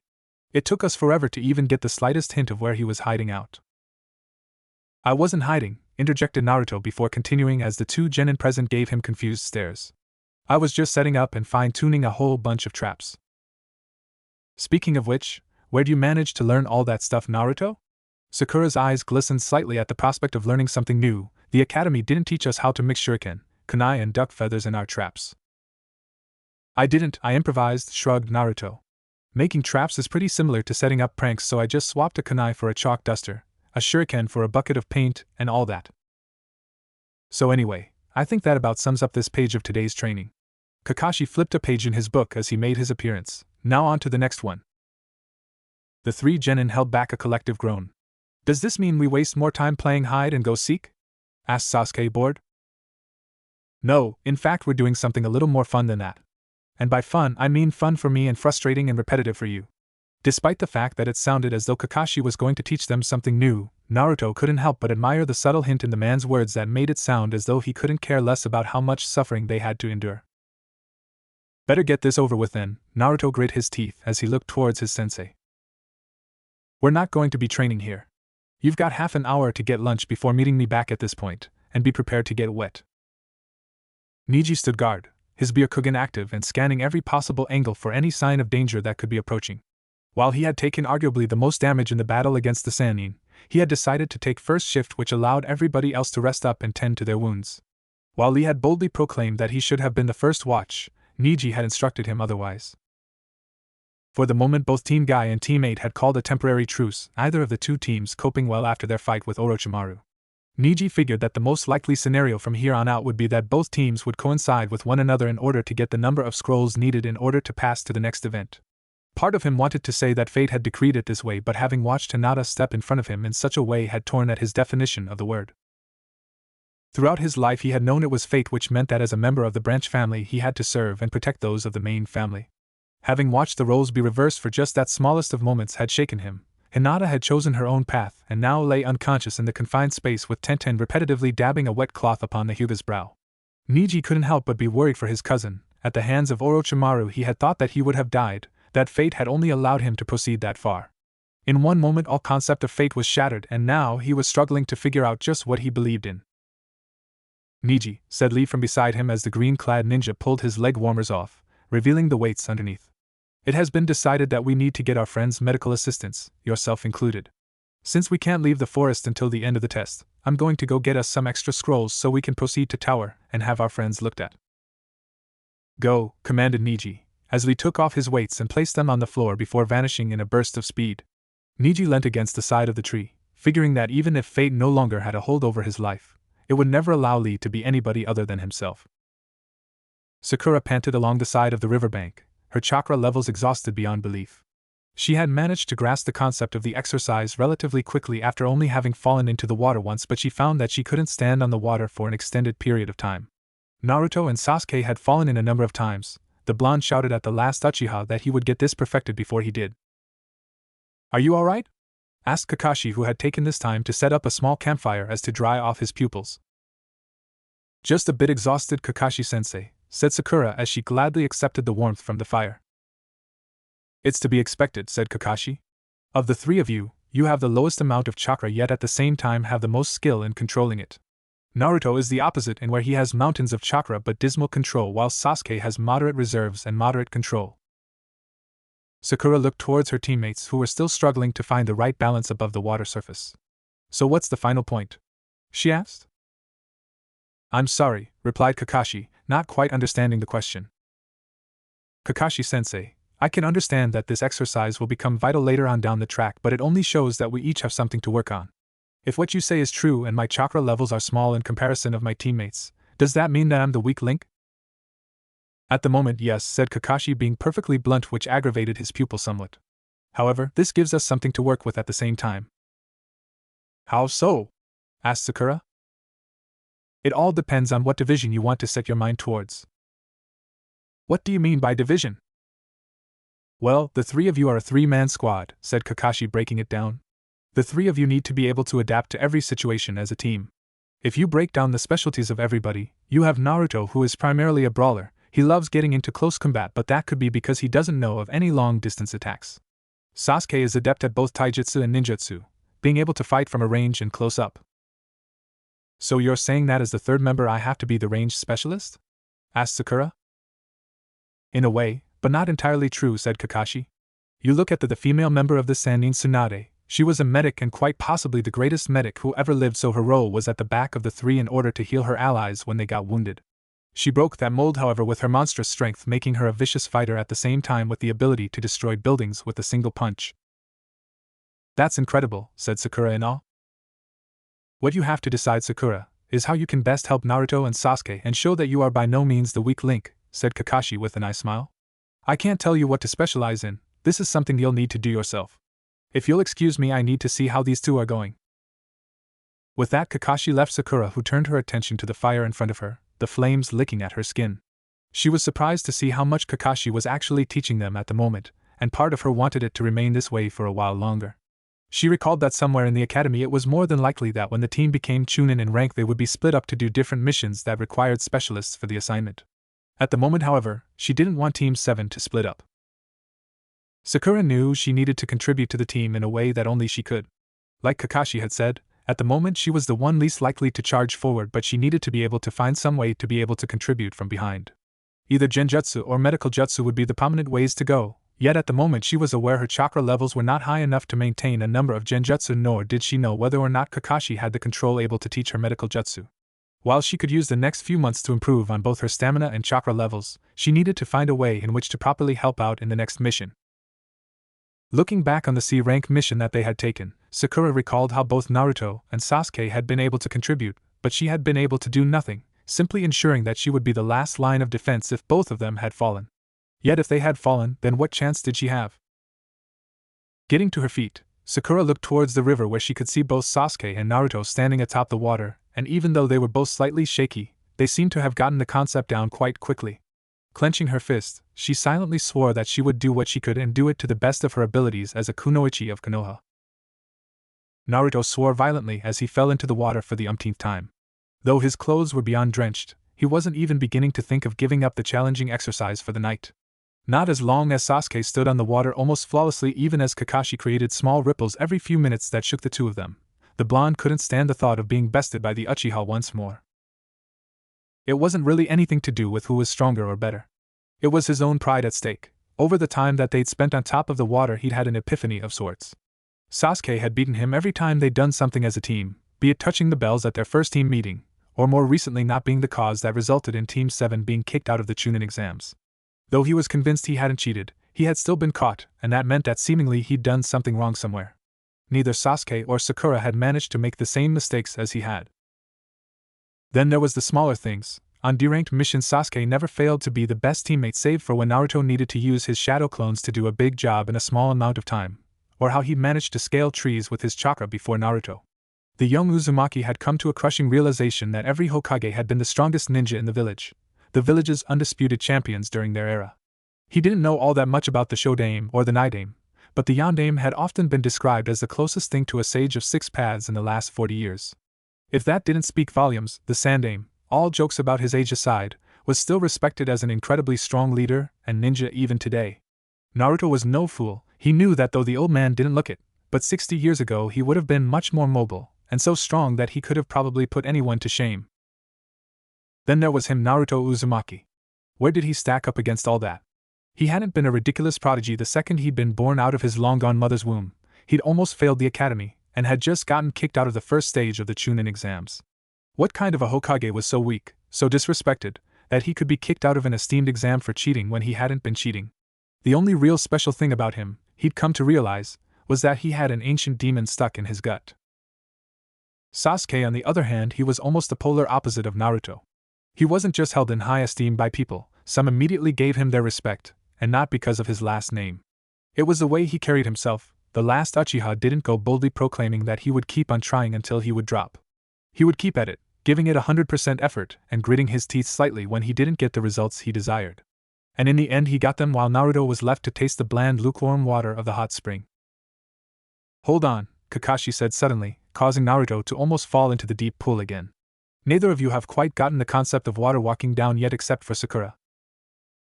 That was another thing. Everyone seemed to get the whole chakra control thing but him. Sakura didn't just flourish in the field, she blossomed. It hadn't taken her more than 10 minutes to cross the entire river. She wasn't even training at the moment, having apparently done enough water walking to Kakashi's liking for the night, and was off getting them food. "This is probably going to result in the both of you being submerged a couple 100 times more, but I want you to spar with each other. You both seem to learn best on the go," explained the masked man as he glanced from one genin to the other. "Now, as far as the ground rules go, if you're under the water for more than 10 seconds you lose, and you may not use any lethal attacks during the spar. Ninjutsu is allowed since it's your chakra we're trying to control. But try and not go all out with it, and you can also not hold the other person down under the water. You're only allowed to knock them down into it." "So basically, we try and fight while keeping afloat the water?" Sasuke asked for clarification, Kakashi nodding in response. "Well, this should be interesting." "Now, any other questions?" asked Kakashi, a more serious tone than the unenthusiastic one they were used to coating his voice. "Good. 3, 2, 1, go!" Naruto immediately threw his hands into a half-hearted block as Sasuke sprung forward with a wild fist, managing to prevent it from connecting with his stomach before attempting to shove the dark-haired boy away. However, a quick strike to Naruto's gut prevented the aspiring Hokage from succeeding in his endeavor, almost causing him to double over and grab his stomach in pain. Shrugging the blow off, Naruto jabbed Sasuke's chest lightly with his right hand before snapping a knee up in an effort to strike him in the solar plexus. The strike was swiftly blocked before Sasuke and Naruto both jumped backwards to catch their breath. It would be at that moment that Kakashi decided to up the ante on their little game by sending a ripple through the water. Unlike the prior times, though, where the swell had only surged a few inches, this individual ripple could be classified as a wave. Being closer to where Kakashi was standing, Sasuke reacted to the surge of water first, leaping over the wave and landing on the other side. As his chakra control wasn't spot on, his left leg dropped below the surface to his knee before he managed to correct himself. As that occurred, Naruto saw what was going on and reacted in a similar manner as the wave came towards him. In a single bound he leapt over the wave. Unlike Sasuke, however, he channeled nowhere near the right amount of chakra, and instead of simply landing on top and losing his balance, Naruto found himself completely submerged underneath the water, left to quickly swim back towards the surface. As his head broke through the water, his lungs were filled with sweet oxygen as he quickly worked out his bearings.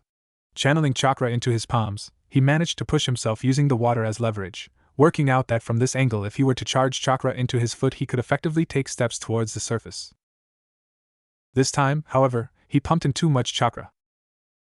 From his position, Sasuke watched as Naruto bounced and skipped across the water before coming to rest on the riverbed where Kakashi was.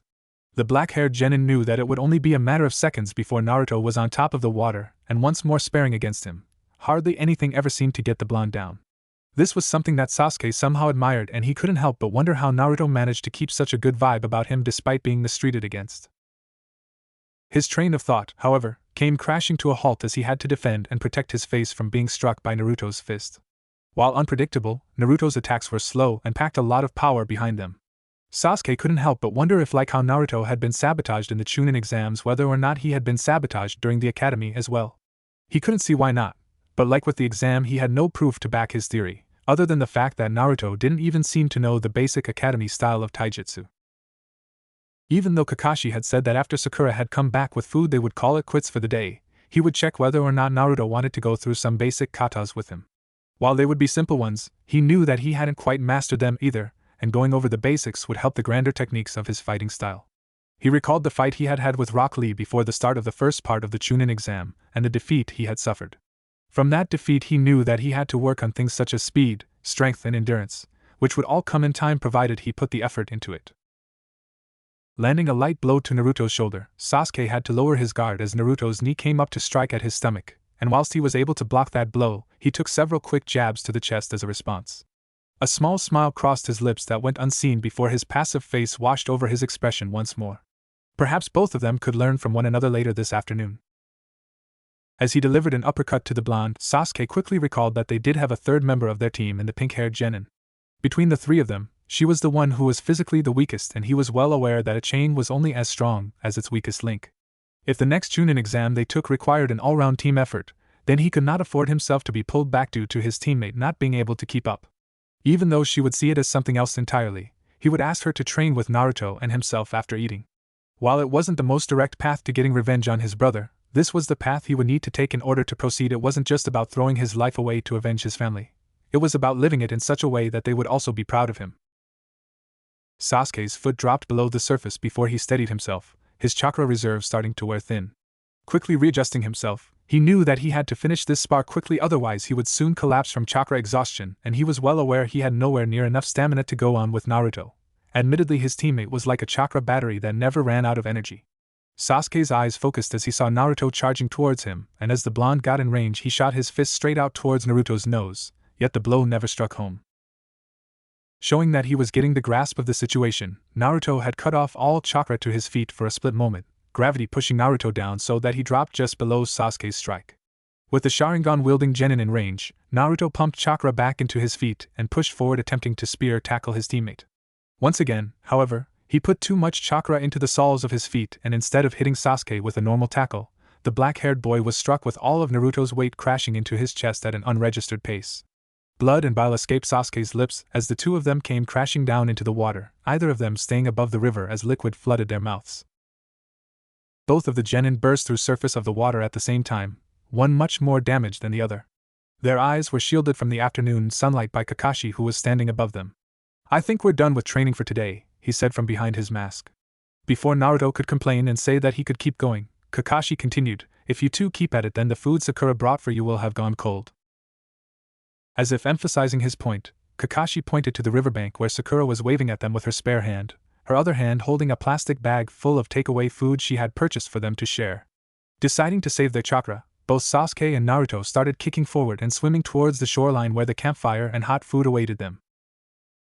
Sakura eyed the dripping wet forms of Naruto and Sasuke as they approached her, Kakashi lagging slightly behind them.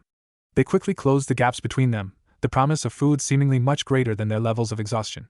Sakura's hold on the plastic bags failed to maintain their grip for long as both Sasuke and Naruto took a bag each and started plowing through the contents. Thankfully for the pink-haired girl, she had already put her portion to the side. "Slow down, you two, there's no rush," said Kakashi as he joined his students. "We've got to get our strength up so we can train some more," said Naruto in between mouthfuls. "Next exams we're going to show them that Team 7 is the best."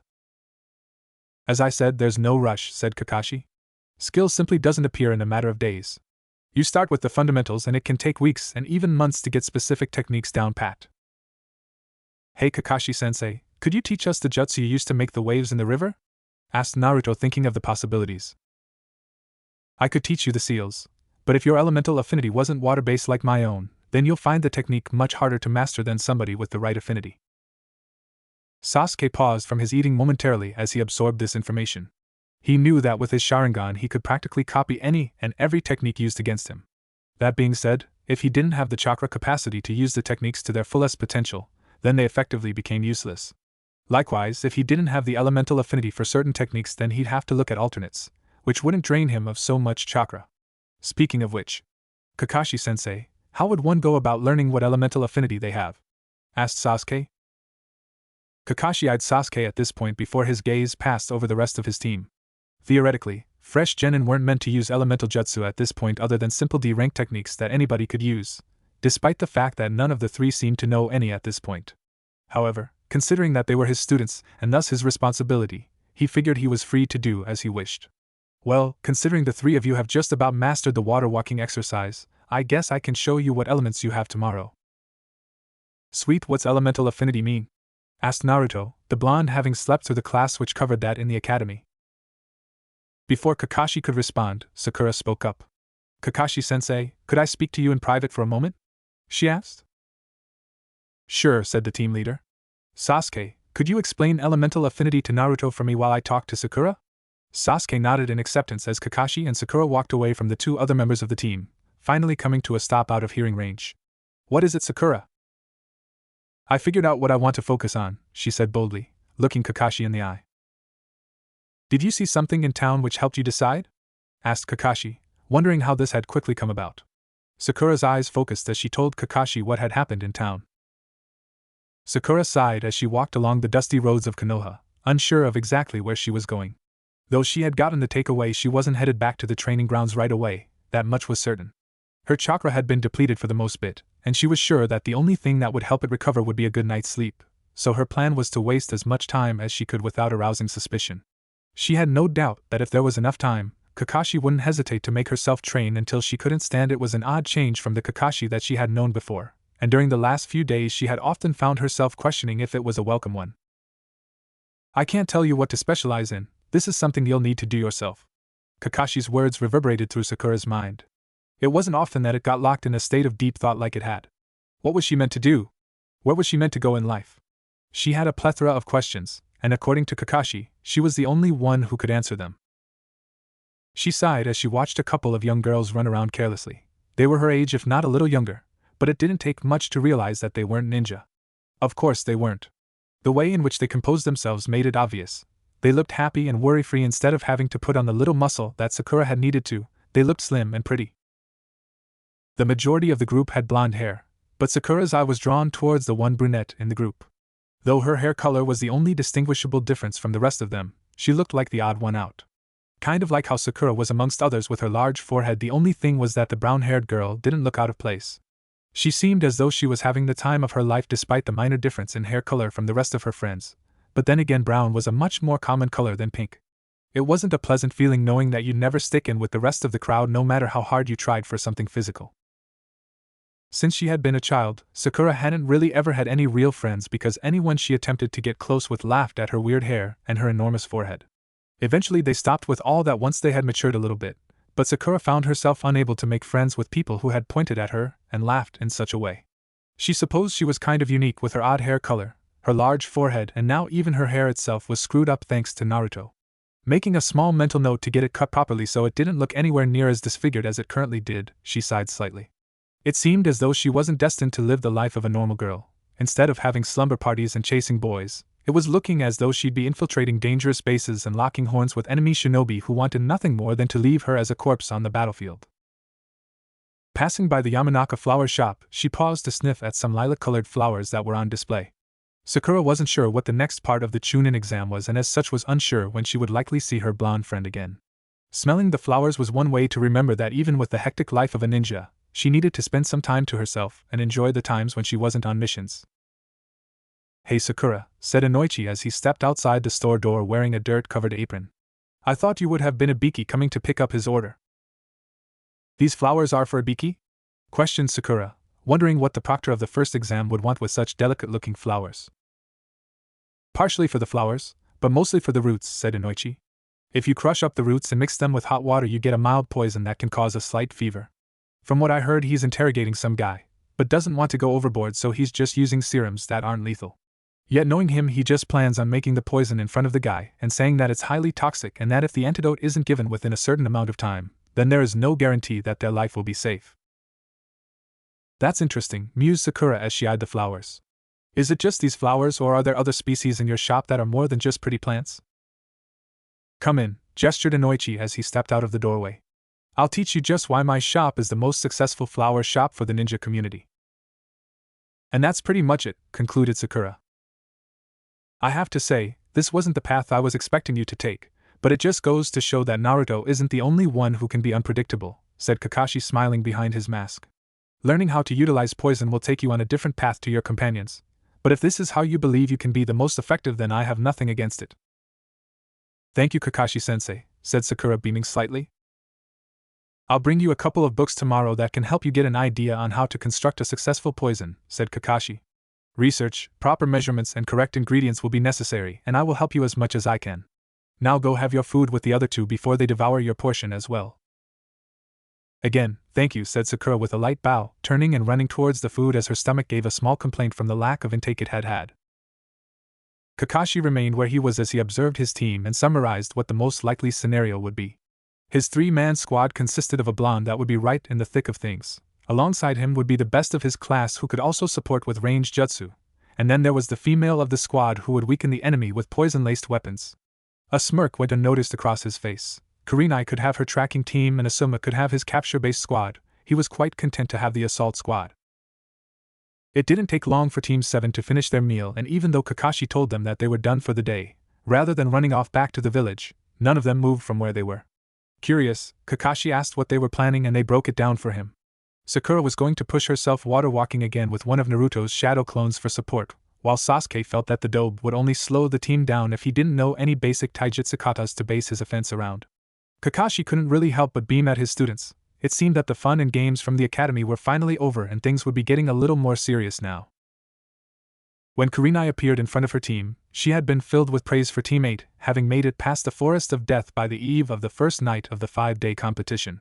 While the team from Suna had already made it through, she had no problem with her team actually having made it through safely. Yet safely was the optimal word. Shino and Kiba were barely standing, much of their skin covered in cuts and bruises. Even Akamaru hadn't gotten through unscathed, the small dog licking at its wounded paw. While many, the wounds that those three had gotten would heal in time and undoubted they would be ready for the next part of the exams. Hinata, however. Before Kurenai could even ask what had happened to the unconscious girl that was being supported by both of her teammates, a venomous aura seemed to envelop her as she started to stir. From her position, Kurenai could see a seal on the young girl's neck start to react, pulsate even as strange tattoo-like markings began to spread forth like wildfire. Hinata, are you okay? Asked Kiba nervously as the Hyuga supported herself with her own 2 feet. Internally, Shino could feel his remaining insects react violently, each of them fearing the aura that Hinata was leaking. This in turn made the member of the Aburame clan nervous. Unlike Kiba, he had been holding on to the faintest glimmer of consciousness in the battle against Orochimaru, and had watched as the member of the Sannin had bitten his teammate. Clearly now he understood that that bite was only the beginning of something much worse. Hinata, said Kurenai cautiously when the girl didn't respond to Kiba's question. Never before had she seen something like this occur, and had no real idea how to act to such a thing. Kurenai-sensei, I feel strange. Hinata, are you alright? Asked Kurenai, scared to get close to the young Hyuga. Never before in her ninja career had she seen tattoos like the ones that were now covering the petite body, move and spread as these ones were. In fact, she had never seen a tattoo move before in her life. What was wrong with this one? Not only was it moving around almost as though it had its own free will, it was starting to glow a searing hot red, almost looking as though it was burning her. For that matter, when had Hinata even gotten something as daring as the dancing mark on her skin? I'm not sure, the girl muttered almost incomprehensibly. There was a dazed look in her eyes that sent alarm bells ringing in Kurenai's head. It wasn't the kind of look that someone who was trying to regain their bearing would have. Her pupils were slightly dilated and the Hyuga looked both ill and confused at the same time, something that Kurenai found far from reassuring. What's that glowing thing on your skin?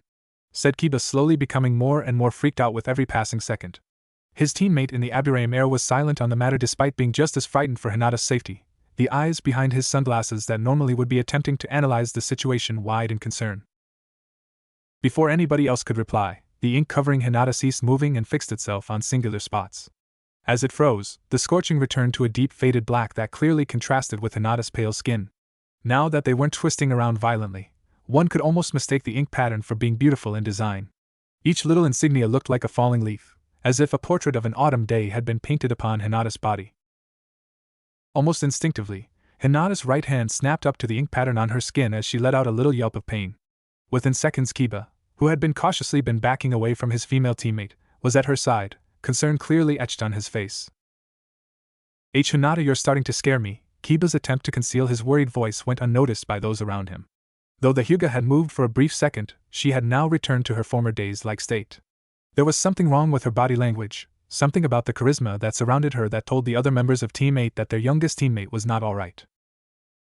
This theory was confirmed when Hinata's slightly dilated pupils rolled to the back of her head, and the girl slumped into the Inuzuka's shaking arms. "And begin," stated Kakashi, signaling for 2 of his 3 students to start the day's training. In a blur, they leapt forward in an attempt to find their designated target. Like the previous day, it was 2 of his pupils attempting to find the third, but unlike the past training exercise, this one was being held in a different sort of area. "How are we meant to find Sakura all across Konoha? She could be anywhere," complained Naruto as he and Sasuke stood atop a building near the center of town. Beneath them, people went about their day-to-day business without noticing the presence of the 2 genin looking over them. "She's smart," acknowledged Sasuke. "She won't be isolating herself to a single spot but rather blending in with the crowd, so if we miss her first time we'll have to backtrack." "How hard could it be to miss her hair?" "I mean, it kind of sticks out if you know what I mean," said Naruto with a shrug of the shoulders. "Dobe, she'll be using a henge, disguising herself," said Sasuke as if talking to a child. "Oh," said Naruto as he finally started to realize how difficult this task was going to be. "That being said, she wouldn't be able to hold on to a henge forever. Her chakra will have to run out at some stage. And that's when we'll get her," mused Naruto as he raised a hand to his chin. "By then it might be too late," said Sasuke as he eyed his surroundings. "Just the 2 of us won't be able to cover enough ground." "Pfft, I can cover everywhere without any problem," said Naruto as he put his hands into his patented seal. In a burst of smoke, 3 dozen copies of Naruto came into existence. "Leave it to us," they said as a cohesive unit before leaping off in multiple directions. "You know that's not going to work," said Sasuke with a huff. "We don't need it to," said Naruto with a cheeky grin that got Sasuke's attention. "All we need is for Sakura to see one clone and know that we've already started looking for her. If she sees a clone, like you said, she's going to backtrack and head in the direction away from where the clone was heading."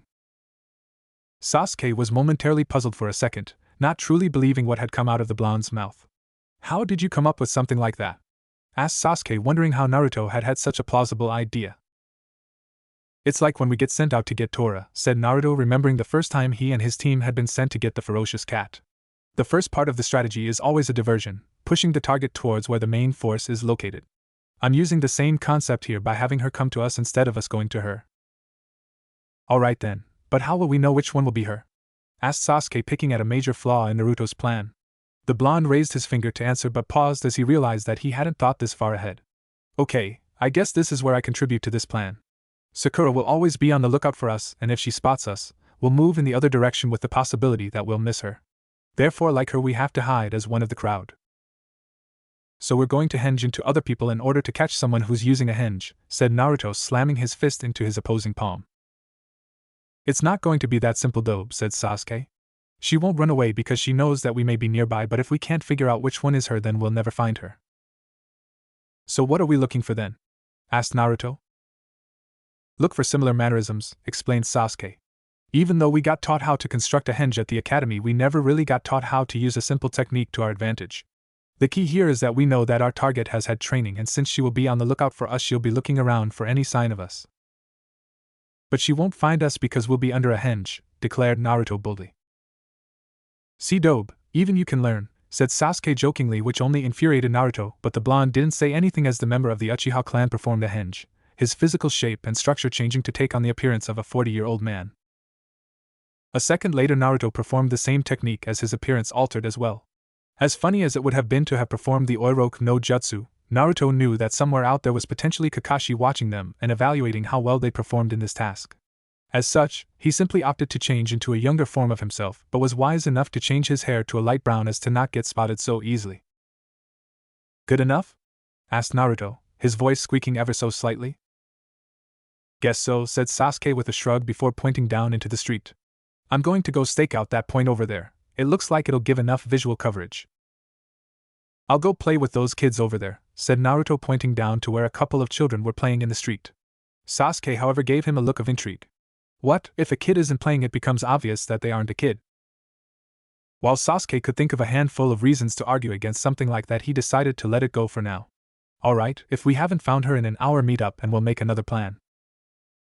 Got it, said Naruto as both he and Sasuke leapt off towards different points where they could scale down to ground level without being seen. From his position, Kakashi watched his pupils in action and couldn't help but be impressed with their strategy, but knew that no matter what they tried they wouldn't be able to find Sakura, the reason being that the pink-haired girl was hiding next to him watching the action play out. Don't you think this is a bit mean? Asked Sakura. Not really, said Kakashi as he pulled out his book and began to read. Like with the mission where we encountered Zabuza, we were misinformed about the potential danger of the mission. Likewise, the task that Naruto and Sasuke have been asked to do, they have been misinformed but don't realize it yet. They've gone about things as they would if they were looking for their target, but there is no target for them to find. Then why get them to do this at all? Asked Sakura as she got comfortable.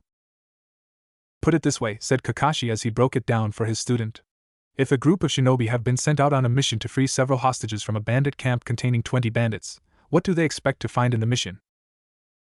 20 bandits along with the hostages? Answered Sakura, unsure whether or not this was a trick question. Yes, that's what they expect to find, said Kakashi.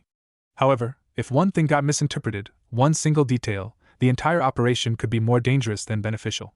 For example, if a single digit was left out, there could be 200 opponents instead of 20. Even for skilled shinobi, taking on 200 enemies with only yourself and a few teammates is not a situation you want to be in. Another piece of misinformation could be that leading the bandits could be a B-ranked missing nin, and immediately the mission becomes more dangerous once again. So by making those two go on a wild goose chase, you're telling them that every mission has the potential to be different to what is explained to them, analyzed Sakura. Indeed, correct information is often hard to come by, and hence we have to learn to adapt and be prepared for anything that comes our way, explained Kakashi. So how long are you going to leave them in the street? Asked Sakura, thriving in the discussion of tactics and the like. Give them a couple hours, see if they think of any other ways to flush you out, said Kakashi as he turned a page in his book. Well, could we go to the training ground and have a little one-on-one time? Asked Sakura, wondering whether or not she could do something constructive with their time. We could, but I want you to save your energy for later, said Kakashi. As Sakura seemed to deflate slightly at the comment, Kakashi reached into his pouch once again and pulled out another book, handing this one to his pupil. This should provide enough entertainment for a while. Looking at the book, Sakura was thankful that it wasn't more of the smut that her sensei read, but rather a basic guide to poisons. Silently, she opened up the book and began reading at the content inside. Even though it wasn't training as such, she knew that this would undoubtedly help her in the long run.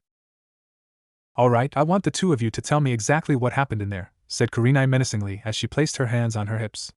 Though her voice was strong and firm, there was a slightly soft-spoken tone to it so as to not disturb the sleeping heiress beside her. Well, we didn't manage to get a scroll at first, but a couple hours after noon we finally managed to snatch one from another team, Kiba said somewhat shamefully, knowing that if it hadn't been for his inability to get the complimentary scroll to their heaven one earlier, they might have been able to get out of the whole place a lot earlier. He looked to Shino for a bit of support, but the boy was silent, likely in deep thought as he had been for the past few days. So we set up camp early so that we could get something to eat and have a bit of time to hone our defenses and set up traps, he continued. I went out to go and hunt, and after about an hour, I managed to catch a couple of deer, so I made my way back to camp. But as soon as I sat down to catch my breath, I heard a gigantic explosion. It probably makes sense that some of the genin would have explosives on them, interjected Kurenai. So I take it that you went to investigate? The three of us did. We all heard it, and there was this psycho old dude cutting up a genin team from Suna. He'd already killed them, but he was slicing them up with this sword of his and cackling madly. And Kiba charged in towards the unidentified assailant of the Suna team, only to be swatted away like a mere 5 seconds later. Quickly identifying the target as one that had formidable strength, I drew back. However, the pale-skinned man recognized my attempts to tactically retreat and quickly knocked me to the ground, Shino said emotionlessly, filling in for Kiba. Hinata managed to get a quick strike on him, but he knocked her down too, so me and Akamaru attacked him, except he did some weird flip thing and smashed us both into the ground. Akamaru even sprained a paw from the force of the blow. Kiba picked up again, throwing his hands up in emphasis of the incredible damage that the man managed to easily inflict. It repeated like this for a while. No matter what we attempted, we were unable to deal any damage to him, said Shino as his gaze lowered. It was clear that he was merely toying with us, but when another team from Konoha came to our aid, we gathered some hope in the thought that we could get through this. Sadly though, that wasn't the case. I can't really add much more here, said Kiba sheepishly. This guy kinda knocked me out cold. Kurenai merely rubbed her forehead in mild irritation before looking towards Shino. Continue. Even when this team came to our aid, we were still no match, continued Shino. Part of this team was one Hyuga, Hinata's older cousin. Of the 9 of us, he was the one who fought the longest and hardest, yet he too fell in battle. Before any more could be done to him, Hinata stepped forward and stood in front of Niji's body protectively, not wanting any more damage to befall her family. This man, I don't really know how he took to such an act, but he began raining kunai strikes down across her body before seemingly becoming bored and biting her on the neck. And that's where this came from, said Kurenai, pointing at the mark upon Hinata's neck. It would appear so, said Shino stoically. I'd imagine you then managed to get your hands on another scroll and got here as fast as you could, said Kurenai, sighing as Shino gave a curt nod. You did well, and I must inform the Hokage that there is somebody in this exam who shouldn't be here. He's already been informed, said a new voice from the doorway, which got the 3 of them to turn their heads, finding the proctor of the second exam standing there. I guess I should congratulate you brats on surviving against Orochimaru, but I don't really think it'd do anything to lighten the mood. You mean that my students fought against one of the Sannin? Exclaimed Kurenai. I wouldn't call it a fight, rather that they got through an onslaught with their lives still intact, said Enko as she got closer to the group, kneeling next to Hinata. So then do you know what that guy did to Hinata? Asked Kiba, realizing that the proctor appeared to have some kind of knowledge about the situation. Rather than answering straight off in words, Enko pulled down her jacket slightly to reveal the identical seal planted upon her neck. A long time ago he did the same thing to me, she explained. The odds on having her survive this long were 1 in 10, so she's incredibly lucky. That being said, we need to do something to suppress that seal. A seal on top of a seal? Suggested Kurenai, not too shocked by the revelation, as she had already put 2 and 2 together when Enko had mentioned their assailant had been the Orochimaru. Can someone please explain to me what's going on? Asked Kiba. That seal on her neck will corrode her mind, explained Enko. Even with the same suppressant seal that surrounds mine, there will still be a slight influence over her behavior and demeanor. I take it there is a catch, stated Shino, knowing that if such a seal existed then there would be no point in having the original seal in the first place. The seal uses your own willpower as its central source, continued Enko as she nodded slightly. If your will begins to fade, then it will strike out at you, slowly becoming stronger while you get drunk off the power and only seek more and more. So every time she uses it we have to be there to help her, declared Kiba with a slight grin, throwing his hands behind his head. That's easy. Firstly, I would suggest that she never attempt to use the seal even if it were a matter of life and death. Secondly, it won't be that easy as it is directly linked to her chakra, stated Enko. Even using that clan ability of hers gives the chance that the seal will break free. Also, she's a timid girl like no other. As such, I fear that the potential to tap into more strength may be her only resource. We won't let that happen, shouted Kiba. You may not get a choice, said Enko solemnly, upset that she had been unable to prevent such a curse from befalling the young girl. She then turned her attention to Kurenai. Help me take her to where the Hokage is, he'll put the seal on her. And trust me, it'll be better if we do it while she's still unconscious. Why do you need to do it while she's out cold? Asked Kiba, worried about what the odd ninja would do to his teammate. If there was anything the little clash with Orochimaru had taught him, it was to be weary of people you didn't know. You don't want to know, said Enko as Kurenai cradled Hinata in her arms and the 2 older shinobi left Kiba and Shino alone in the room with only the sleeping Akamaru for company. Shino, said Kiba as his teeth grinded against one another. We're going to get stronger to be able to protect Hinata. Agreed, that seems the most logical path to take, stated Shino. We've still got 3 days until this part of the exam is over. So effectively we have 2 days of solid training we can perform before having a rest day so that we can be prepared for the next event, concluded Shino. Then what are we waiting for? Questioned Kiba as he leapt to his feet, only to regret it several seconds later as his wounds started to ache once more.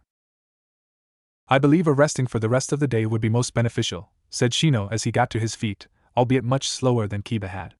We will begin training tomorrow. Yeah, that works too, said Kiba as he picked up the sleeping Akamaru. In silence, the 2 of them walked through the corridors towards the bedrooms with the intent of getting as much rest as their bodies needed before pushing them as hard as they could. Even though it was only early afternoon, there was no point in pushing themselves harder if the end result would have negative consequences. That one has to be her, Naruto exclaimed in a harsh whisper as the teenage girl next to him simply shook her head. He had long since given up the guise of the little boy, having cycled through multiple ones and was in the form of a middle-aged man at the moment. Sasuke had too, and when he'd hinged into the female form that he was in right now, Naruto had been unable to hold the giggle that escaped his mouth in. Sasuke looked like a mix between his Oroku no Jutsu and Sakura, however with Sasuke's hair color. "No, there's no way that could be her," Sasuke stated. "You can tell by the way that they play with their hair." "Damn it, which one is it then? We've been looking for ages." "You sure your clone scared her off into this direction?" Sasuke sighed, as she looked around for the girl in question. "Well, she's not going to follow them, is she?" he exclaimed sarcastically. As the two of them continued on, people in the street couldn't help but be a little concerned to see a teenage girl and an old man yelling at one another. It didn't look like they were related, so really all manner of possibilities were going through their heads, many of which concluded with the fact that the man should be sent to prison. From up in their hiding position, Sakura and Kakashi really didn't pay too much attention to the antics of Naruto and Sasuke, long since having subsided themselves within the contexts of their respective books. Kiba rocked his sleeping companion slowly in his hands, admiring the shiny coat he had begun to develop. While his body was littered in bruises and cuts, he had long since gone to sleep, something that Kiba didn't expect to be getting much of that night. He was too worried to not stay up through the night, fretting through the numerous possibilities that he and his friends could branch out into from where they were. He and Shino were the least worrying, while with Hinata, he couldn't help but feel concerned. He didn't know what they were going to do to her other than slam some seal on top of the strange mark that the man, apparently Orochimaru, had left on her neck. "You don't want to know." Anko's words rang through his head eerily. Though he was normally carefree, those simple words had managed to put him off. Chills were still going down his back, but what had she meant by it? The proctor was certainly a weird one, but that was just worrying. What were they going to do that was so bad that he didn't want to know, or was he on a complete tangent to what was actually going on? Looking out the window, he contemplated the task ahead of him alongside his team. Undoubtedly, he would have to be the one to pull his finger out most of all. Even though he bragged constantly, he knew that out of him and his two teammates he was the bottom rung on the ladder. After what had happened, he'd put himself above Hinata, but doing so openly just felt wrong. Shaking his head to get these thoughts out of his system, Kiba looked out the window as he gently rubbed behind Akamaru's ears. Even though he and Shino had claimed that they would need to grow in strength to be able to protect Hinata, they couldn't afford to leave her behind. Kiba was well aware of the confidence issues that the Hyuga had and knew that if he and Shino soared past her in strength and ability, she would be mentally devastated, which in turn could have disastrous effect. As he watched the sun begin to set over the canopy of the trees, a silent declaration was made as he declared that he would find some way to help his teammate in any way that he could. "That was mean, Kakashi-sensei," complained Naruto as they stood out in the middle of the training ground. With the day just about over, the leader of Team 7 had decided that they'd gone on long enough after several shinobi had been summoned by the citizens to break up a fight that the two had gotten into. "And what did we learn?" asked Kakashi, who had been glad that the collateral damage in the street hadn't been as high as he had expected when the two had started to duke it out. Somehow he figured that it was still due to the fact that the two were still under the guise of a henge, and even though the fight was a mix of half play, half seriousness, the two of them had maintained their disguise through it all. Perhaps there was hope for them to go undercover yet. "To check to see if the source of information is viable," stated Sasuke. "That you're a dick, Kakashi-sensei," chimed in Naruto. "It seems you two have gotten the gist of it," said Kakashi, not really surprised with the answers that they had given. "While you two have apparently only learned the one thing from the day, Sakura here completed a book on basic poisons." "Poison?" repeated Sasuke, slightly intrigued. "Sakura-chan, you're so cool," claimed Naruto in admiration as said girl blushed. "With the fact that we've only got an hour at most of sunlight remaining, I've decided to look into alternate ways in which we can continue to grow as a unit. Every morning we'll continue with these random assignments, as they are helping grow teamwork and also helping shape your future as Ninja of the Leaf. At midday the assignment will come to a close and then we will plow through a D-ranked mission," stated Kakashi, making their weekly itinerary. "Why do we have to do D rank instead of C rank?" questioned Naruto aggressively. "Because D-ranked missions can be done quickly and thus give us more time to train," said Kakashi before continuing on with what he had been saying. "Once we've done the mission, we'll have some lunch and then come out to one of these training grounds where we'll do some solid training. Both the lesson of the day and the basics." "Don't we already know the basics?" asked Sasuke, wondering whether or not his progress was going to be slowed down. "Well, Sakura here will be able to learn the basics in constructing poison," stated Kakashi, pointed at the pink-haired girl who had been silent up to this point, the procedure for the weeks ahead already having been explained to her up whilst she and Kakashi had been hiding. "Along with that, all three of you will be practicing a jutsu from one of these 5 scrolls. As he said it, Kakashi pulled 5 small scrolls out from a back pocket, placing them on the ground. Sweet new jutsu! Exclaimed Naruto. Is each one some super powerful jutsu? No, said Kakashi blandly, which silenced the blonde. Each one of these is an elemental-based jutsu, the most basic for each affinity that Konoha possesses. I take it back about you being a dick, Kakashi-sensei, said Naruto before he reached for one of the scrolls, only for his hand to get slapped away. First, we have to find out what element all 3 of you have, said Kakashi as he reached once more into his back pocket, this time pulling out 3 small pieces of paper. This paper reacts with small amounts of chakra and allows you to work out which element you're more suited towards. If it wrinkles, then you've got a lightning affinity. It'll tear in half for wind, burn for fire, become soggy with water, and crumbles with earth. So we just have to run our chakra through this paper and we'll learn what element we've got an affinity for, said Sakura as she took one of the offered slips. Exactly, said Kakashi as both Naruto and Sasuke took a slip. Essentially, for now we're going to learn what central affinity you have, but that in itself does not mean that it'll be the only lot of jutsu you will be using. How many elements can you use? Asked Sasuke, wanting to know just what kind of strength Kakashi truly had. 3, answered Kakashi. Earth, water and lightning, the third of which I have an affinity for. You're so cool, Kakashi-sensei! Exclaimed Naruto. By the time most Konoha ninja reach Jounin, they are already able to use 2 different kinds of elemental jutsu. Most choose not to, however. Why's that? Asked Sakura. Most ninja only use their affinity on the battlefield as they are predominantly their strongest attacks, explained Kakashi. In a life or death situation, you rarely want to be using moves that drain your chakra quicker. For you especially, Sakura, since you have the smallest chakra reserve out of the 3 of you, you need to be careful with the amount of chakra you use with each technique. Okay, said Sakura slowly, realizing that she'd need to find some way to overcome the fact she had such a small chakra reserve. Now, while we still have a little bit of sunlight, said Kakashi as he noted the amount of time that had been wasted explaining the concepts, let's see what element each of you have. As one, the 3 genin started channeling their chakra into their hands and in doing so into the paper they were holding. The results were almost instantaneous as several different things occurred at once. Naruto, you're wind-natured. Is that good? Asked Naruto, but he was ignored momentarily as Kakashi turned his attention to the Uchiha. Lightning affinity like myself, he commented.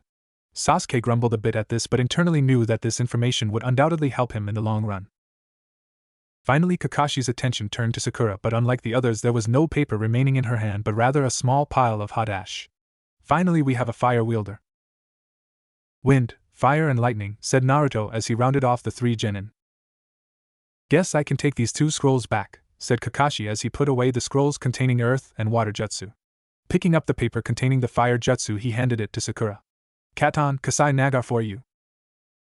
Thanks, Kakashi-sensei, said Sakura with a bow. Futon, Kaze no take before Naruto, said Kakashi as he handed the scroll to the blonde. Finally a jutsu! Shouted Naruto in success. And for Sasuke, we have Raitun Hekireki, concluded Kakashi as he handed out the final scroll. As I said, all of these jutsu are relatively weak, but they will help you understand the fundamentals of your elemental affinity. You have 1 week to have your jutsu good enough to be used when sparring. Yes, sensei, the 3 of them stated in unison before Kakashi dismissed them as the first few stars began to appear in the sky. Running through the forest, Hinata looked over her shoulder at the endless darkness that was catching up to her. Within there she could see the bottomless pits of torment waiting to sink their claws into her flesh. Even though she sprinted as fast as she couldn't get away as everything was swallowed within the darkness to never see the light of day once more. A sharp pain radiated through her ankle as her foot snagged a tree root, and she fell to the ground. Desperately she tried to get back to her feet, but she was too late as the darkness swallowed her. Fumbling around, the light around her faded as she flailed in the pitch black. You are weak, cackled a menacing voice, forcing Hinata to turn in the direction only to see the faintest glint of a katana moments before it speared through her chest. Hinata woke with a start, bullets of sweat pouring from her brow as her eyes adjusted to the little light in the room. Before she could figure out where she was, a pulsating pain radiated from her neck, and she lifted a hand to it and began applying pressure, but to no effect. The searing pain seemed to get worse and worse with each passing moment. Alone in the darkness, there was nobody to help Hinata as the pain continued to assault her, the suffering only becoming worse with every passing minute. Kiba took a heavy labored breath as he smashed a fist into Shino's head. The Aburame attempted to dodge but was no match for the swift change of course that Kiba's fist took as it implanted itself squarely in the bug boy's stomach. They had been at it for the better part of the day, figuring that it was best to get the majority of their training done now so as to avoid injuring each other when the next part of the exams were closer. Being only 4 days away, if Kiba's count was correct, they couldn't afford to waste any time, especially when Hinata was in the state that she was. They had heard back from Karina a little while back that Hinata's sealing had gone successfully, and that the girl had been placed in her own room close to theirs, but still a different one just in case the girl began screaming again. That particular bit had been extremely unnerving. Hinata, screaming? In essence, the Hyuga was a more flustered, slightly emotional, feminine version of Shino. She was too shy or embarrassed to be overly emotional, yet at the same time she was hardly as withdrawn as he was. But still, Hinata didn't scream. She didn't shout either, so the fact that this sealing process had made her do so meant that yet another thing was his fault. All because he was too weak.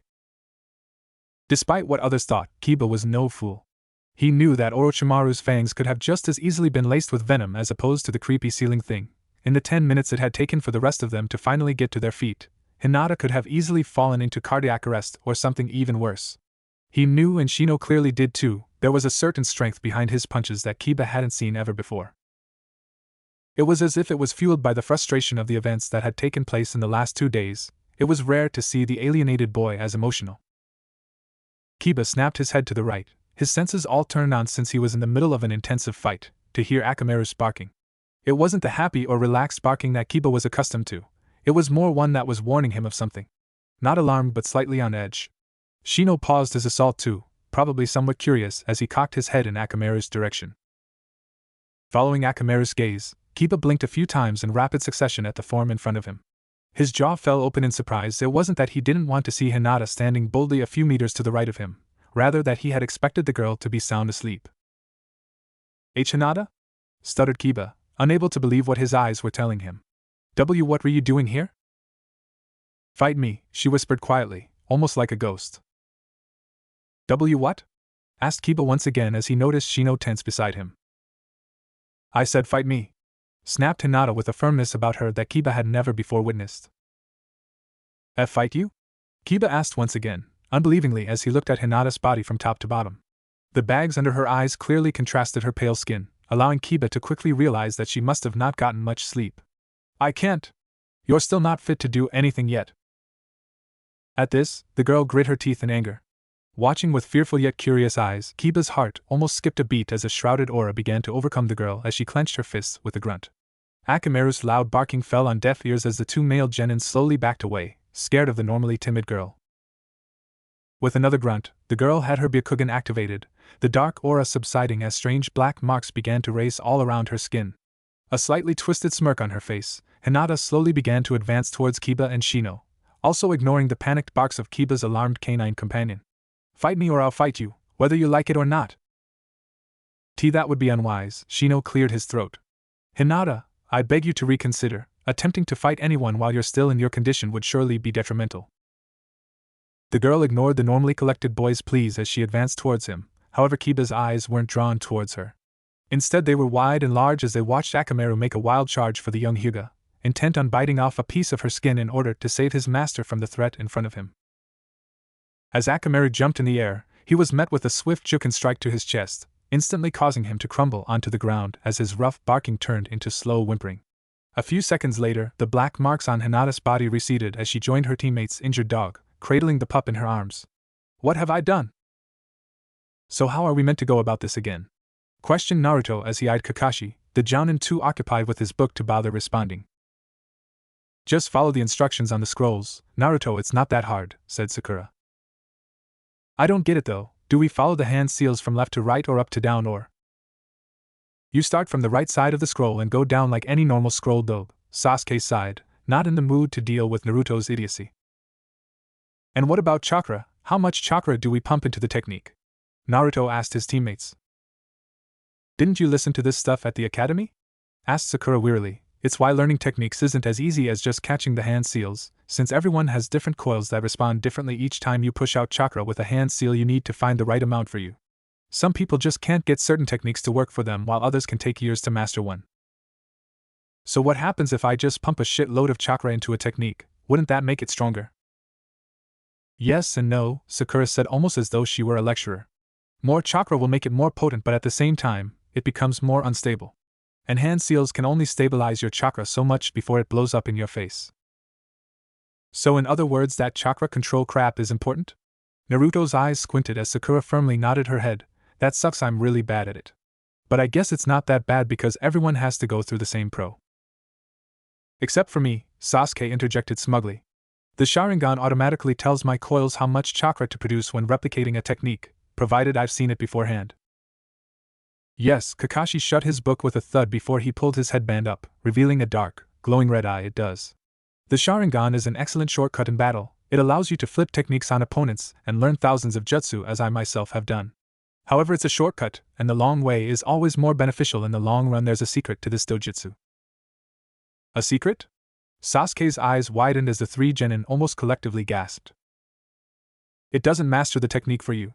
In order to not spill a lot of chakra and maximize its potency while keeping it at a high level of stability, you need to practice. And practice hard.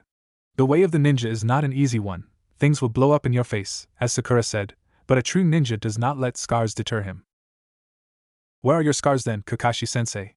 Questioned Naruto, avidly listening to the man's teachings. They were as valuable as they were rare. Mine? Kakashi chuckled slightly. A few of them are visible physically. You can sometimes see the ones on my face, but the biggest type of scarring a ninja is prone to, the type of scarring I most heavily suffer from, is mental scarring. Emotional scarring, the wounds that never fade, the ones the average bystander can't see. Ninja are those who stand up despite them. That is what separates ninja from men.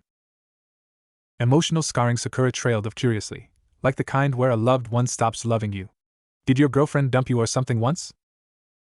She's dead, stated Kakashi with all the bluntness of a bullet. My greatest friend died as I watched, unable to help. My teacher sacrificed his life for thousands of people without once hesitating, and my father committed suicide when I was a boy. That's a nice sob story, remarked Sasuke coldly. But none of you know what it's like to have people ripped away from you, almost everyone you ever knew, cut down mercilessly by the person you most looked up to. As Sasuke, Sakura bit her lip as her blood ran cold. Was this why he was so bitter to everyone? Was this the reason why Kakashi always seemed so aloof, so disturbed? Well, I've never really had a best friend, said Naruto almost sadly.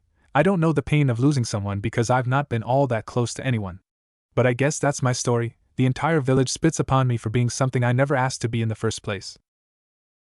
Is this somehow related to why he was kicked out of the Chunin exams? Thought Sakura, a frown appearing upon her face. She didn't have a sad story. The most horrible day of her life had been when her pet bunny had passed away when she was 8 years old. Her parents loved her, and she loved them, and they lived happily in a wealthy middle-class house. Did that make her unsuitable ninja material? You guys, Sakura stuttered, as tears began to slowly well up in her eyes. Your lives sound so horrible, mine must be a piece of cake in comparison.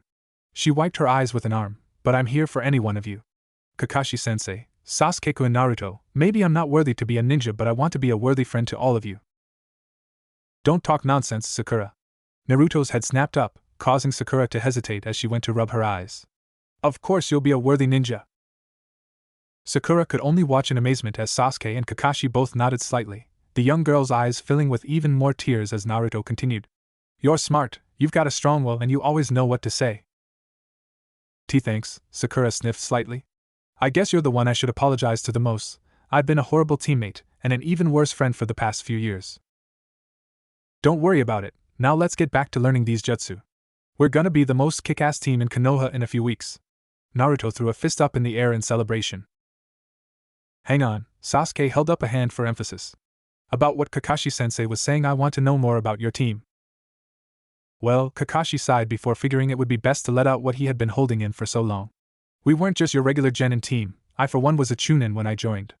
Rin, the girl I was talking about, she was pretty strong for a genin and really hot-headed too. Obito, who would later become my best friend, and I never really got along till the very end. I was strong, he was weak. I was quiet, he was loud. I lived by the rule book, he lived to break them. Sounds suspiciously. Kakashi shot a look at Sakura, cutting her off. I know. But what happened in the end was, long story short, during the last battle we fought as a full team, I damaged my eye. Obito's dying gift to me was his Sharingan. So that's where you got it from, Sasuke said indifferently as he crossed his arms, although it wasn't hard to hear the approving tone in the Uchiha's voice.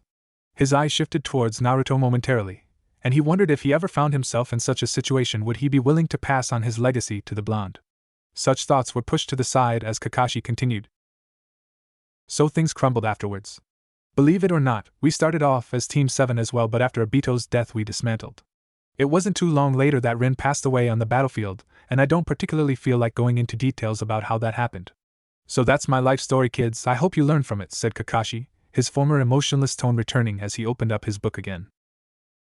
Wait, this sensei you were talking about, you said that he sacrificed himself for thousands of other people without hesitating. Who was he?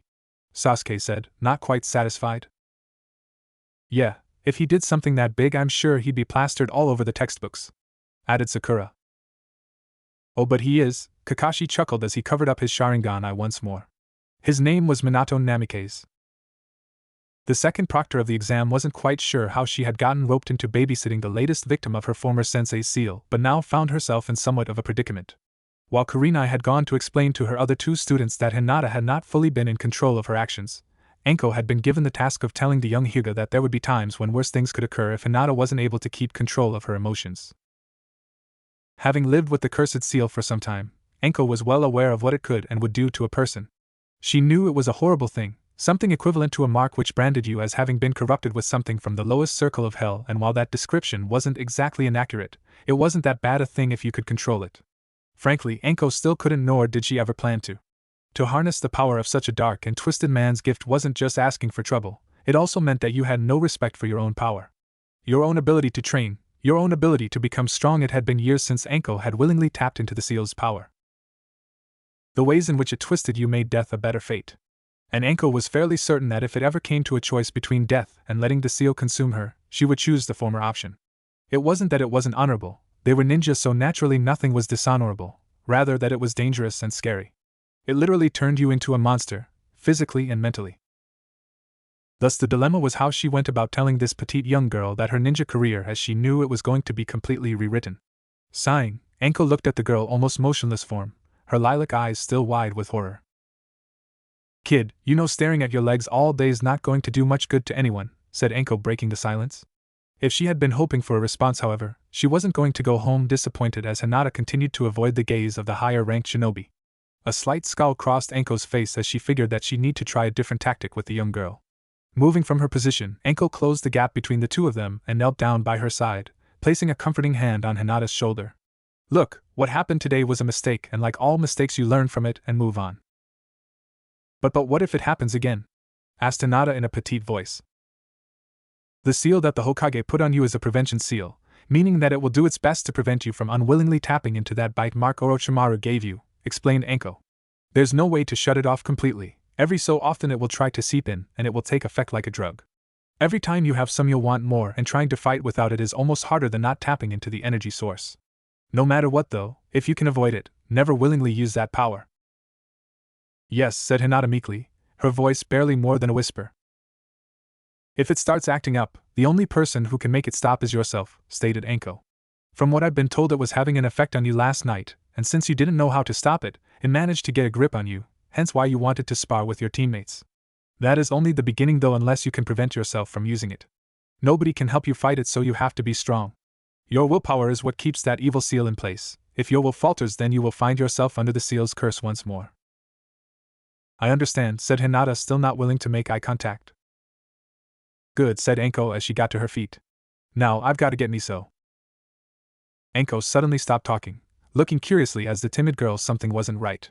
Kid, you know if something's bothering you, now's probably the best time to let it out.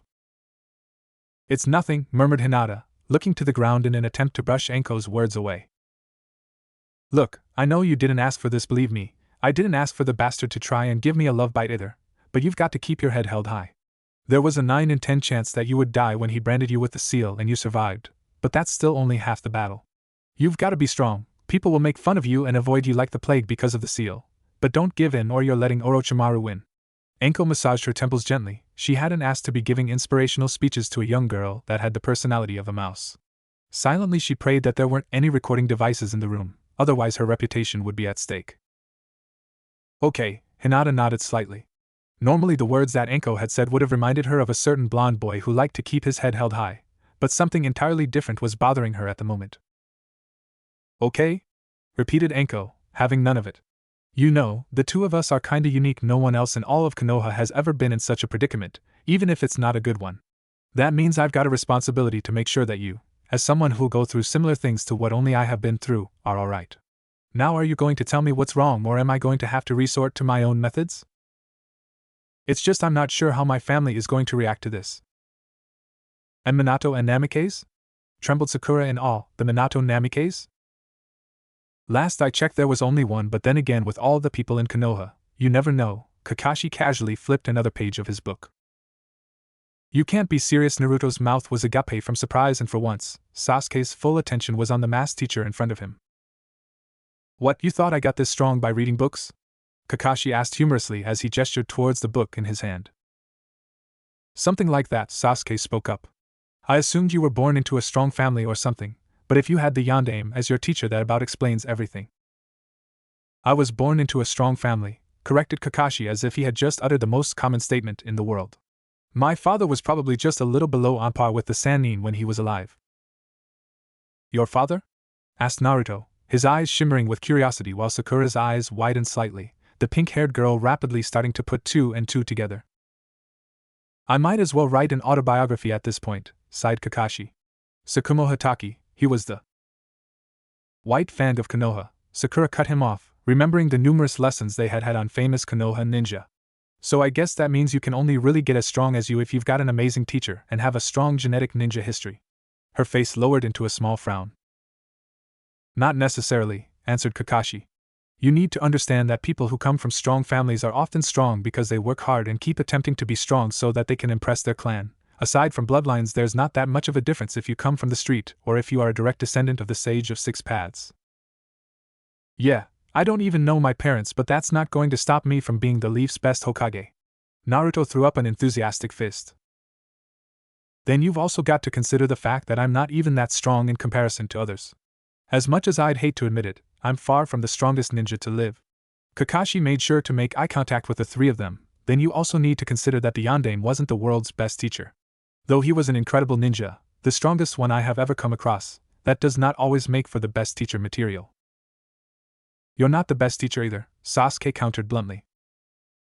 I know, Kakashi admitted. But considering that we're all alive today, I reckon we've done all. Yeah, Naruto waved a hand around in annoyance. Tell us more about the Yondaime. Was he really as handsome as they say he was? Sakura asked as she squeezed her hands together. He did have women lining up for him, but he was far from a ladies' man. Kakashi chuckled slightly, lost in fond recollection. Whatever, Naruto said, impatiently trying to get his own answers. Did he teach you any of his kick-ass jutsu?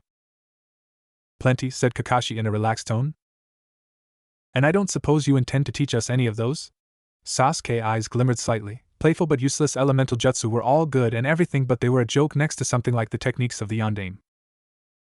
Nope, Kakashi said, all too happily. That's not fair, Kakashi-sensei. Why, Naruto, how are we ever going to be a badass team if you don't teach us badass jutsu? Well, Naruto, maybe if you managed to learn those elemental jutsu I so kindly gave you, your words would have some more merit, said Kakashi flatly, figuring it was the only way to get the blonde boy to stay quiet. Gah, fine, I'll learn the stupid jutsu first. Naruto grit his teeth in frustration before sighing a little. The Yondaime had been his hero since he was a little kid, and this was the perfect opportunity to get a little more insight into what the man was like and perhaps what made the Hokage choose him on that fateful night. So was the fourth nice? Well, he had to start somewhere. He was so nice that up until he was Hokage, he didn't live in a house. Despite having the large amounts of currency to buy almost any large estate, he donated a lot of that and his earnings from being a ninja towards charity, Kakashi informed his students, hoping that the raven-haired one in particular would take something away from it. While he could have sworn he heard Sasuke scoff, his attention was turned to Sakura as she asked the question. What kinds of charity, Kakashi-sensei? One's dedicated to helping out orphans and street rats mainly, answered Kakashi. He himself was an orphan. I can't remember if he had any known family, but he saw kids without families as a part of his own. Minato-sensei was always strange like that. Where did he live then? Questioned Naruto. I mean, where else could you live, if you're not living in a house? Kakashi merely chuckled. I'd have expected you to know, Naruto. After all, you do live in an apartment too. The blonde boy instantly reddened a little while inwardly he thinking how cool it was that he shared the same type of accommodation as the hero. As he was about to respond, a single black figure dropped down from the treetops above in a blur. While Naruto had seen the masked guys around before, he was somewhat curious to know what one was doing spying on them. However, the porcelain mask-wearing man spoke before he got a chance to raise his concerns. "It's nice to see that your students have good reflexes," the ANBU complimented. "However, I come regarding a summons. The Hokage requires the immediate presence of Team 7 for a mission." And with a swirl of leaves, the man vanished, leaving Naruto staring at a somewhat amused Sasuke who looked as though he had been dozing off. "Your objective is to retrieve a certain white-haired man." Sarutobi took a puff of his pipe. "It's likely that he'll either be hanging around brothels or casinos." "Sounds like a bum," commented Sakura, a tone of disgust to her voice. "It doesn't matter," reassured Sarutobi. "His last whereabouts were a village towards the southwest of Konoha, about halfway from here and the southern border. The exact details are in your mission scroll, but as I'm sure Kakashi will inform you, don't expect him to only be in one place." "And why are we going all that way to go get some old man?" Naruto asked. "The last old guy we met on a mission was a drunk who was being targeted by a guy with a freaking massive sword." "I assure you that this mission has an almost zero risk factor," Sarutobi smiled warmly. "Unfortunately, it won't be nearly adventurous as your last one, as the hard part will be tracking down the man." "Does he have any specific quirks or personality traits?" asked Sakura. "Like I said, you're most likely to find him in a brothel. I think that should be enough information," said Sarutobi. "If possible, I'd appreciate it if you can get him back here within 2 days, but knowing how difficult he is to track down, getting him here as soon as you can will be just fine." "Don't worry, Ji-chan, we'll find this old guy for you no problem," declared Naruto. "We will return as soon as we can," said Kakashi as he led Team 7 out of the hall. Once out of the prying ears of other shinobi, Naruto couldn't help but curse out loud. "Shit, I thought we were going to be training non-stop," he complained. "That's what I had hoped for, but clearly something's come up if the Hokage issued us with this mission," said Kakashi as he read the fine details on the scroll, memorizing the smallest details. "I want the 3 of you to meet at the front gate within an hour with a light pack. Hopefully we'll be seeing the walls of Konoha again in 3 days max." "Yes, sensei," they chorused as one before the 3 genin rushed off.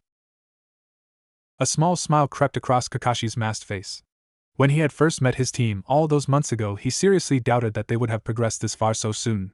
His confidence in them was so great that he would let them fight it out for him in the next challenge between him and Guy, either that or he would simply use them as a distraction as he escaped from the spandex-wearing ninja's sight.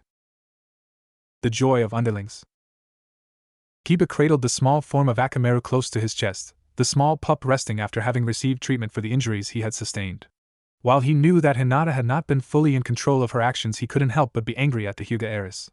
To have seen his faithful companion injured in such a way hurt him deeply, and he knew that he wouldn't be able to look at Hinata the same way. It was at that moment that the door opened and Kiba found himself looking at the person he had been thinking of. Her eyes were focused on the floorboards as she tugged on her clothes. Kiba was happy that Akamaru was asleep because he wasn't sure how the pup would react to seeing Hinata so soon. Kiba wanted to scream out at her, tell her how horrible she had been to Akamaru, but after having been given the talk from Kurenai while Hinata had been talking to Enko, he knew that yelling out at her would have more negative consequences. At the same time, however, he couldn't find it in him to say something nice or polite, not after what had happened. Neither of them said anything, and for several moments Hinata considered simply walking out without saying a word, but her small amount of courage kept her in place. Raising her head, she looked Kiba in the eyes. Kiba could see the amount of remorse written across her face, her cheeks stained where tears had fallen from her eyes. "Sorry," said Hinata before she stepped out the room and ran down the hallway away from the Inuzuka clan member, her footsteps fading every passing second. A half moment passed as Kiba contemplated giving chase, but he thought against it as he remained seated. He knew how much courage Hinata had displayed having apologized, but that was only a small step, and he knew better than to force any more out of her at this time. Come morning he would have breakfast with her and try to communicate with her some more. Deep down though, he knew that nothing was ever going to be the same again. "There's our destination," said Kakashi as he along with the rest of Team 7 spotted the small town located down in a small clearing underneath the hill they were standing upon. "Let's have something to eat before we have a look around town." Placing their packs on the ground, Sakura stretched as she rubbed at her shoulder muscles. Reaching into her pack, she pulled out a small mortar and pestle and placed them on the dirt. "What ya doing?" asked Naruto as he spotted the equipment. "I picked up a couple of things along the way," said Sakura as she pulled a couple of wildflowers she had plucked on the walk. "I want to extract the fluid that's located in the stem. It would be easier to slice it open and use a syringe to get it out, but I didn't bring anything like that with me." Yet you brought that sort of equipment, muttered Sasuke under his breath as he began scavenging through his own pack for some rations. If I don't do this now, the roots will dry up and the liquid will become useless, said Sakura as she pulled the petals off the flowers and started crushing the stems. So what can that stuff do? Asked Naruto as he closely observed the process. Well, with this small amount it shouldn't do anything more than cause a slight headache, but if I was to use more then it would cause hallucinations, explained Sakura. That is provided that it wasn't diluted with anything. You want me to go see if I can find you some more? Offered Naruto. You don't have to do something like that for me, said Sakura as she briefly stopped crushing the stems. I'm just getting the hang of the process. I don't think I'm ready to actually make a proper poison yet. Well, what better time to find out than now, said Naruto as he put his hands into his patented seal, allowing 10 clones to burst into existence. You know the drill, guys, find flowers that look exactly like those ones. Yes, boss, they chorused before they all split off in different directions. Sometimes it feels like that jutsu is just too convenient, said Sakura with a huff. I could teach it to you if you wanted, offered Naruto. And you'd just about kill her in the process, said Kakashi, piping up. There is a reason why the shadow clone jutsu is a forbidden technique. Are you trying to get me killed, Naruto Baka? Shouted Sakura. So why is it that I can use the technique? Asked Naruto, never really having been told how the technique worked. He recalled that it had been written on the scroll he had borrowed but had bypassed that and had solely focused on perfecting the jutsu. The jutsu disperses the user's chakra evenly amongst the clones, meaning that with one clone you have your chakra, explained Kakashi. If you created 2 clones, then your chakra levels drop to a third as the 2 clones each take a third of your chakra. If someone like Sakura was to use the jutsu, at this time her chakra levels aren't high enough to withstand being halved and she would suffer chakra exhaustion or worse.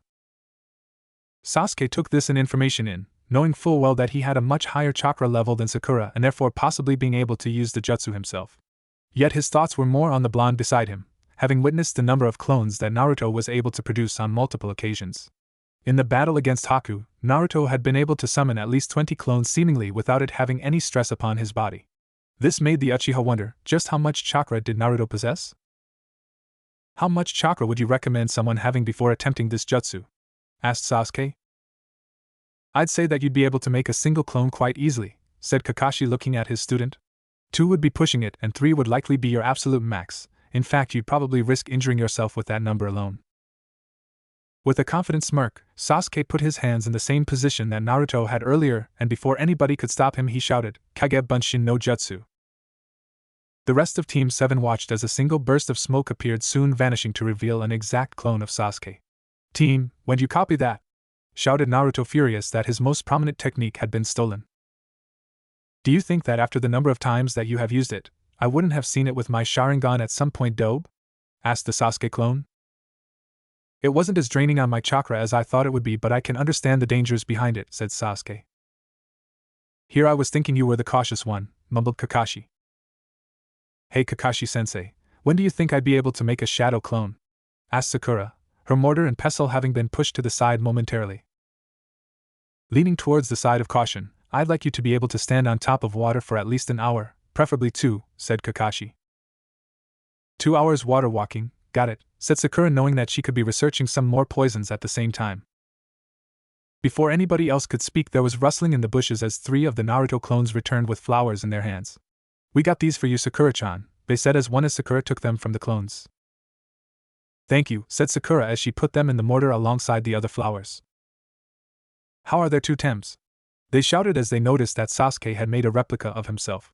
Before they could be subjected to any punishment, Naruto wisely undid the jutsu, allowing the clones to poof from existence. Time passed by as the last on the Naruto clones returned with flowers, although 2 of them had managed to bring the wrong kind of flowers, and Sakura finalized her poison.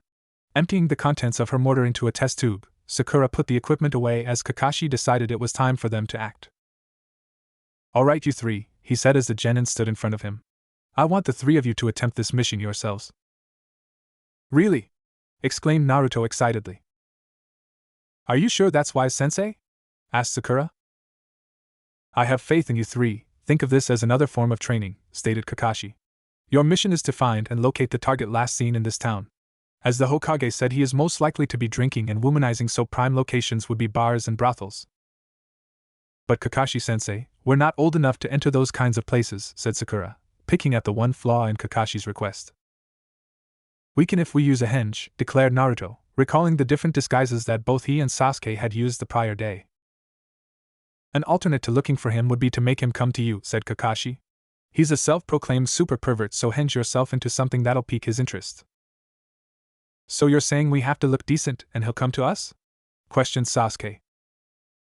"Well, it won't be that easy, but I'm sure the three of you can come up with something," said Kakashi with an eye smile before looking out towards the horizon. "Alright, you've maybe got about 15 minutes of sunlight to get down to that town before it gets dark. You're looking for a perverted man who's got white hair that stretches down to his waist and red lines running vertically down from his eyes. Return here by midnight with or without him." "Does this person have a name?" asked Sakura. "Yes," said Kakashi. "You're looking for a man named Jiraiya. Chances are that if you find him he won't want to cooperate, so you may need to try and bring him back whatever way you can. Are we clear?" "Yes, sensei," they shouted before they vanished, sprinting towards the town. From his position with the bags, Kakashi silently wished his team luck before he reached into his own pack, pulling out his prized first edition copy of Ika Ika Paradise, praying that by the end of the mission an autograph would be lining the front of the book. "And that's about all I know of the situation," said Kurenai as she bit down on her lip nervously. "I see," Sarutobi replied as he drummed his fingers against his wooden desk. "I suppose the most appropriate course of action would be to pull her out of the exam." "What?" Shock overcame Kurenai's face as she heard the elder man speak. "Yes, Orochimaru is very dangerous," said Sarutobi as he reached forward to light his pipe. Inhaling a sharp puff of smoke, he continued, "I would much rather have Hinata safe and in hospital than put her at risk out there." "With all due respect, Hokage-sama," responded Kurenai with a frown, "I'm going to have to disagree with you there. Team 8 have already successfully completed the second stage of the exam, so why pull them out now?" "Because the third stage is in some ways more dangerous than the second," answered Sarutobi as he sighed. Kurenai's eyebrow tensed, a perplexed look crossing her face. "How so?" she questioned. "What was more dangerous than throwing a bunch of genin into a forest that most jounin were weary of?" "I suppose it would do no harm to tell you, seeing as this phase is drawing to a close, but you're not to inform your team of the next stage until the rest of the genin get to know," said Sarutobi as he gave her a somewhat serious stare. His gaze lingered for a second before lifting. "The third stage of the exam will be a one-on-one tournament, with each victor advancing to the next stage until someone wins the whole thing." "I see," she said tonelessly. It wasn't all that different from the Chunin exams that she had attended, though she hadn't been promoted through them. She was one of the few that had received a field promotion, but that did not aid her in seeing what made the whole thing so dangerous. Tournaments weren't all that uncommon. "It seems that you don't believe me when I say that the next stage of the exams are dangerous." It wasn't a question. Had she been talking to someone else, Kurenai would have been surprised that her face had been read so easily, but it was something the third Hokage did frequently. She had spent time ambling on whether or not that was because he was extremely smart, or because he was a wise, old man. "It's just a tournament. Not like anything worse will happen, right?" "You are right," mused Sarutobi, "but you are also wrong. Keep in mind that sometimes the only way to truly separate the genin from the Chunin, the boys from men, the girls from women, is to have them fight to the death." Nothing that Sarutobi could have done would have prepared her for those last few words, as Kurenai dropped the poker face that she had been attempting to carry as the Hokage continued. "To fight in such a situation is dangerous in itself, but to fight when one is not in peak physical and mental health will severely risk their life." "That's a month away though, surely there's something you can do to help her," pleaded Kurenai. "I have done all that I can," said Sarutobi, a decisive tone to his voice. "It would be inappropriate for me to condone what will almost certainly be the merciless death of a defenseless genin." "Please give her a chance, Hokage-sama," Kurenai begged. "I can promise you that she'll be in fighting condition within a month." "How exactly do you intend to do that, Kurenai?" asked Sarutobi, wondering how the Jonin would respond.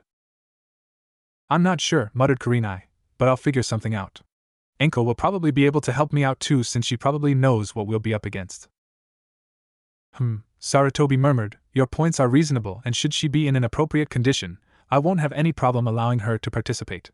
However, I think the person we really need to talk to is her father." "He's not going to like what we're going to tell him," said Kurenai flatly.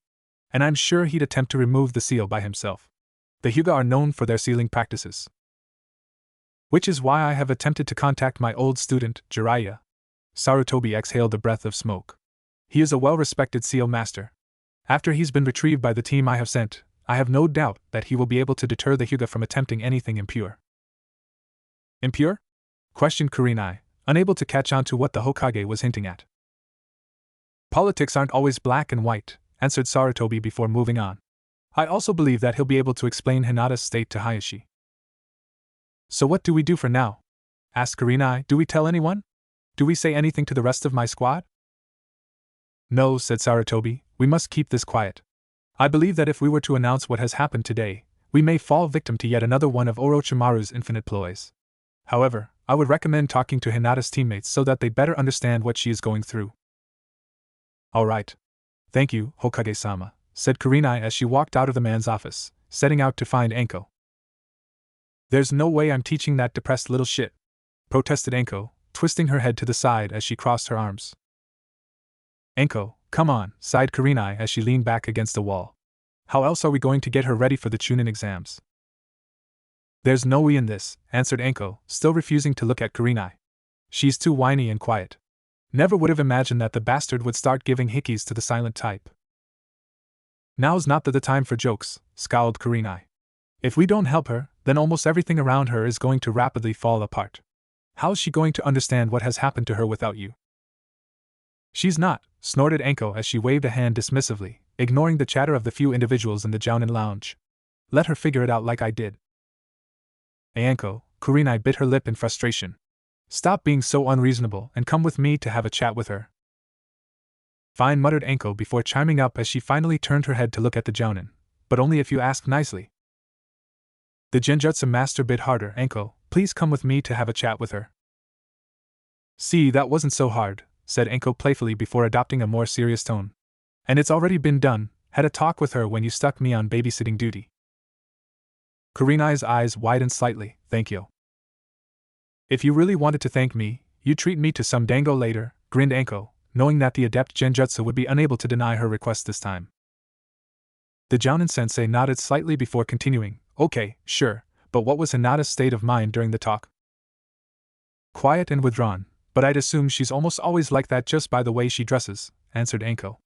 I don't think she really understood what was happening, but she was extremely worried about how her family would react to the news. I had a chat with the Sandame about that, said Kurenai. He mentioned that he's got a team tracking down one of his old students to come and explain to Hinata's family what has happened. Good luck, scoffed Anko. There's only one student that the Hokage would call for this situation, and unless he's sent his best tracking team, they have no chance of finding him. I'm sure the Hokage sent the very best team that he could, said Kurenai reassuringly. For such a serious situation, she was certain that Sarutobi would spare nothing when it came to selecting an appropriate team. There was even a chance they had already found this person and were already on their way back. Where is he? Exclaimed Naruto. The sun had long since set, and the town had practically come to life with the night crowd. Despite that, they'd had very little success in finding the one person they were searching for. I think it's pretty clear that he's not out here on the street, said Sasuke, fed up with his teammates whining. We need to think of something else. Well, it's not like we can go into every club and ask if a white-haired pervert's been there, said Naruto in a huff. If he's already in one place, there's a good chance that he's not going to be moving out of it, said Sakura. But if we went into club after club, he might catch wind on what we are doing. Chances are that some of these clubs are interconnected somehow. What do you mean? Asked Naruto. Well, imagine that one customer's hassling other patrons. You'd think they'd have some way of informing other places to keep that person out, explained Sakura. And with our headbands, it's pretty easy for us to be identified, added Sasuke. Doesn't really matter though if we keep switching henges. Actually, that may even make it worse, said Sakura. That would mean that instead of one person looking for him, there'd be a group, and hence he'd almost vanish even quicker. So we need some way to draw him out into the open, said Naruto, as he got into a thinking position. Several ideas started to brew, but none of which he could muster with the limited supplies he had. Do we at least have an idea of how many clubs there are? Asked Sasuke. At least 30, said Sakura, having been quick to ask several locals on some helpful information. That's not including adult places, however, as nobody really seemed to know too much about that. Either that or they wouldn't tell somebody who was too young to go into them, said Naruto, knowing the feeling of having information kept from him. So the situation remains the same, said Sasuke. We need some way to get one person out in the open without him really knowing that we want him to come to us. I got it, exclaimed Naruto, slamming a fist into his palm. What? Asked his two teammates urgently. Well, Kakashi said he's not just a pervert, but a super pervert, said Naruto. What if that means that he's got a super perverted sense? I have no idea what you're going on about, said Sakura. What I mean is that this guy may be able to sense out pervertedness, like a bloodline of sorts, explained Naruto. That's ridiculous, exclaimed Sakura, tempted to bash Naruto across the side of the head.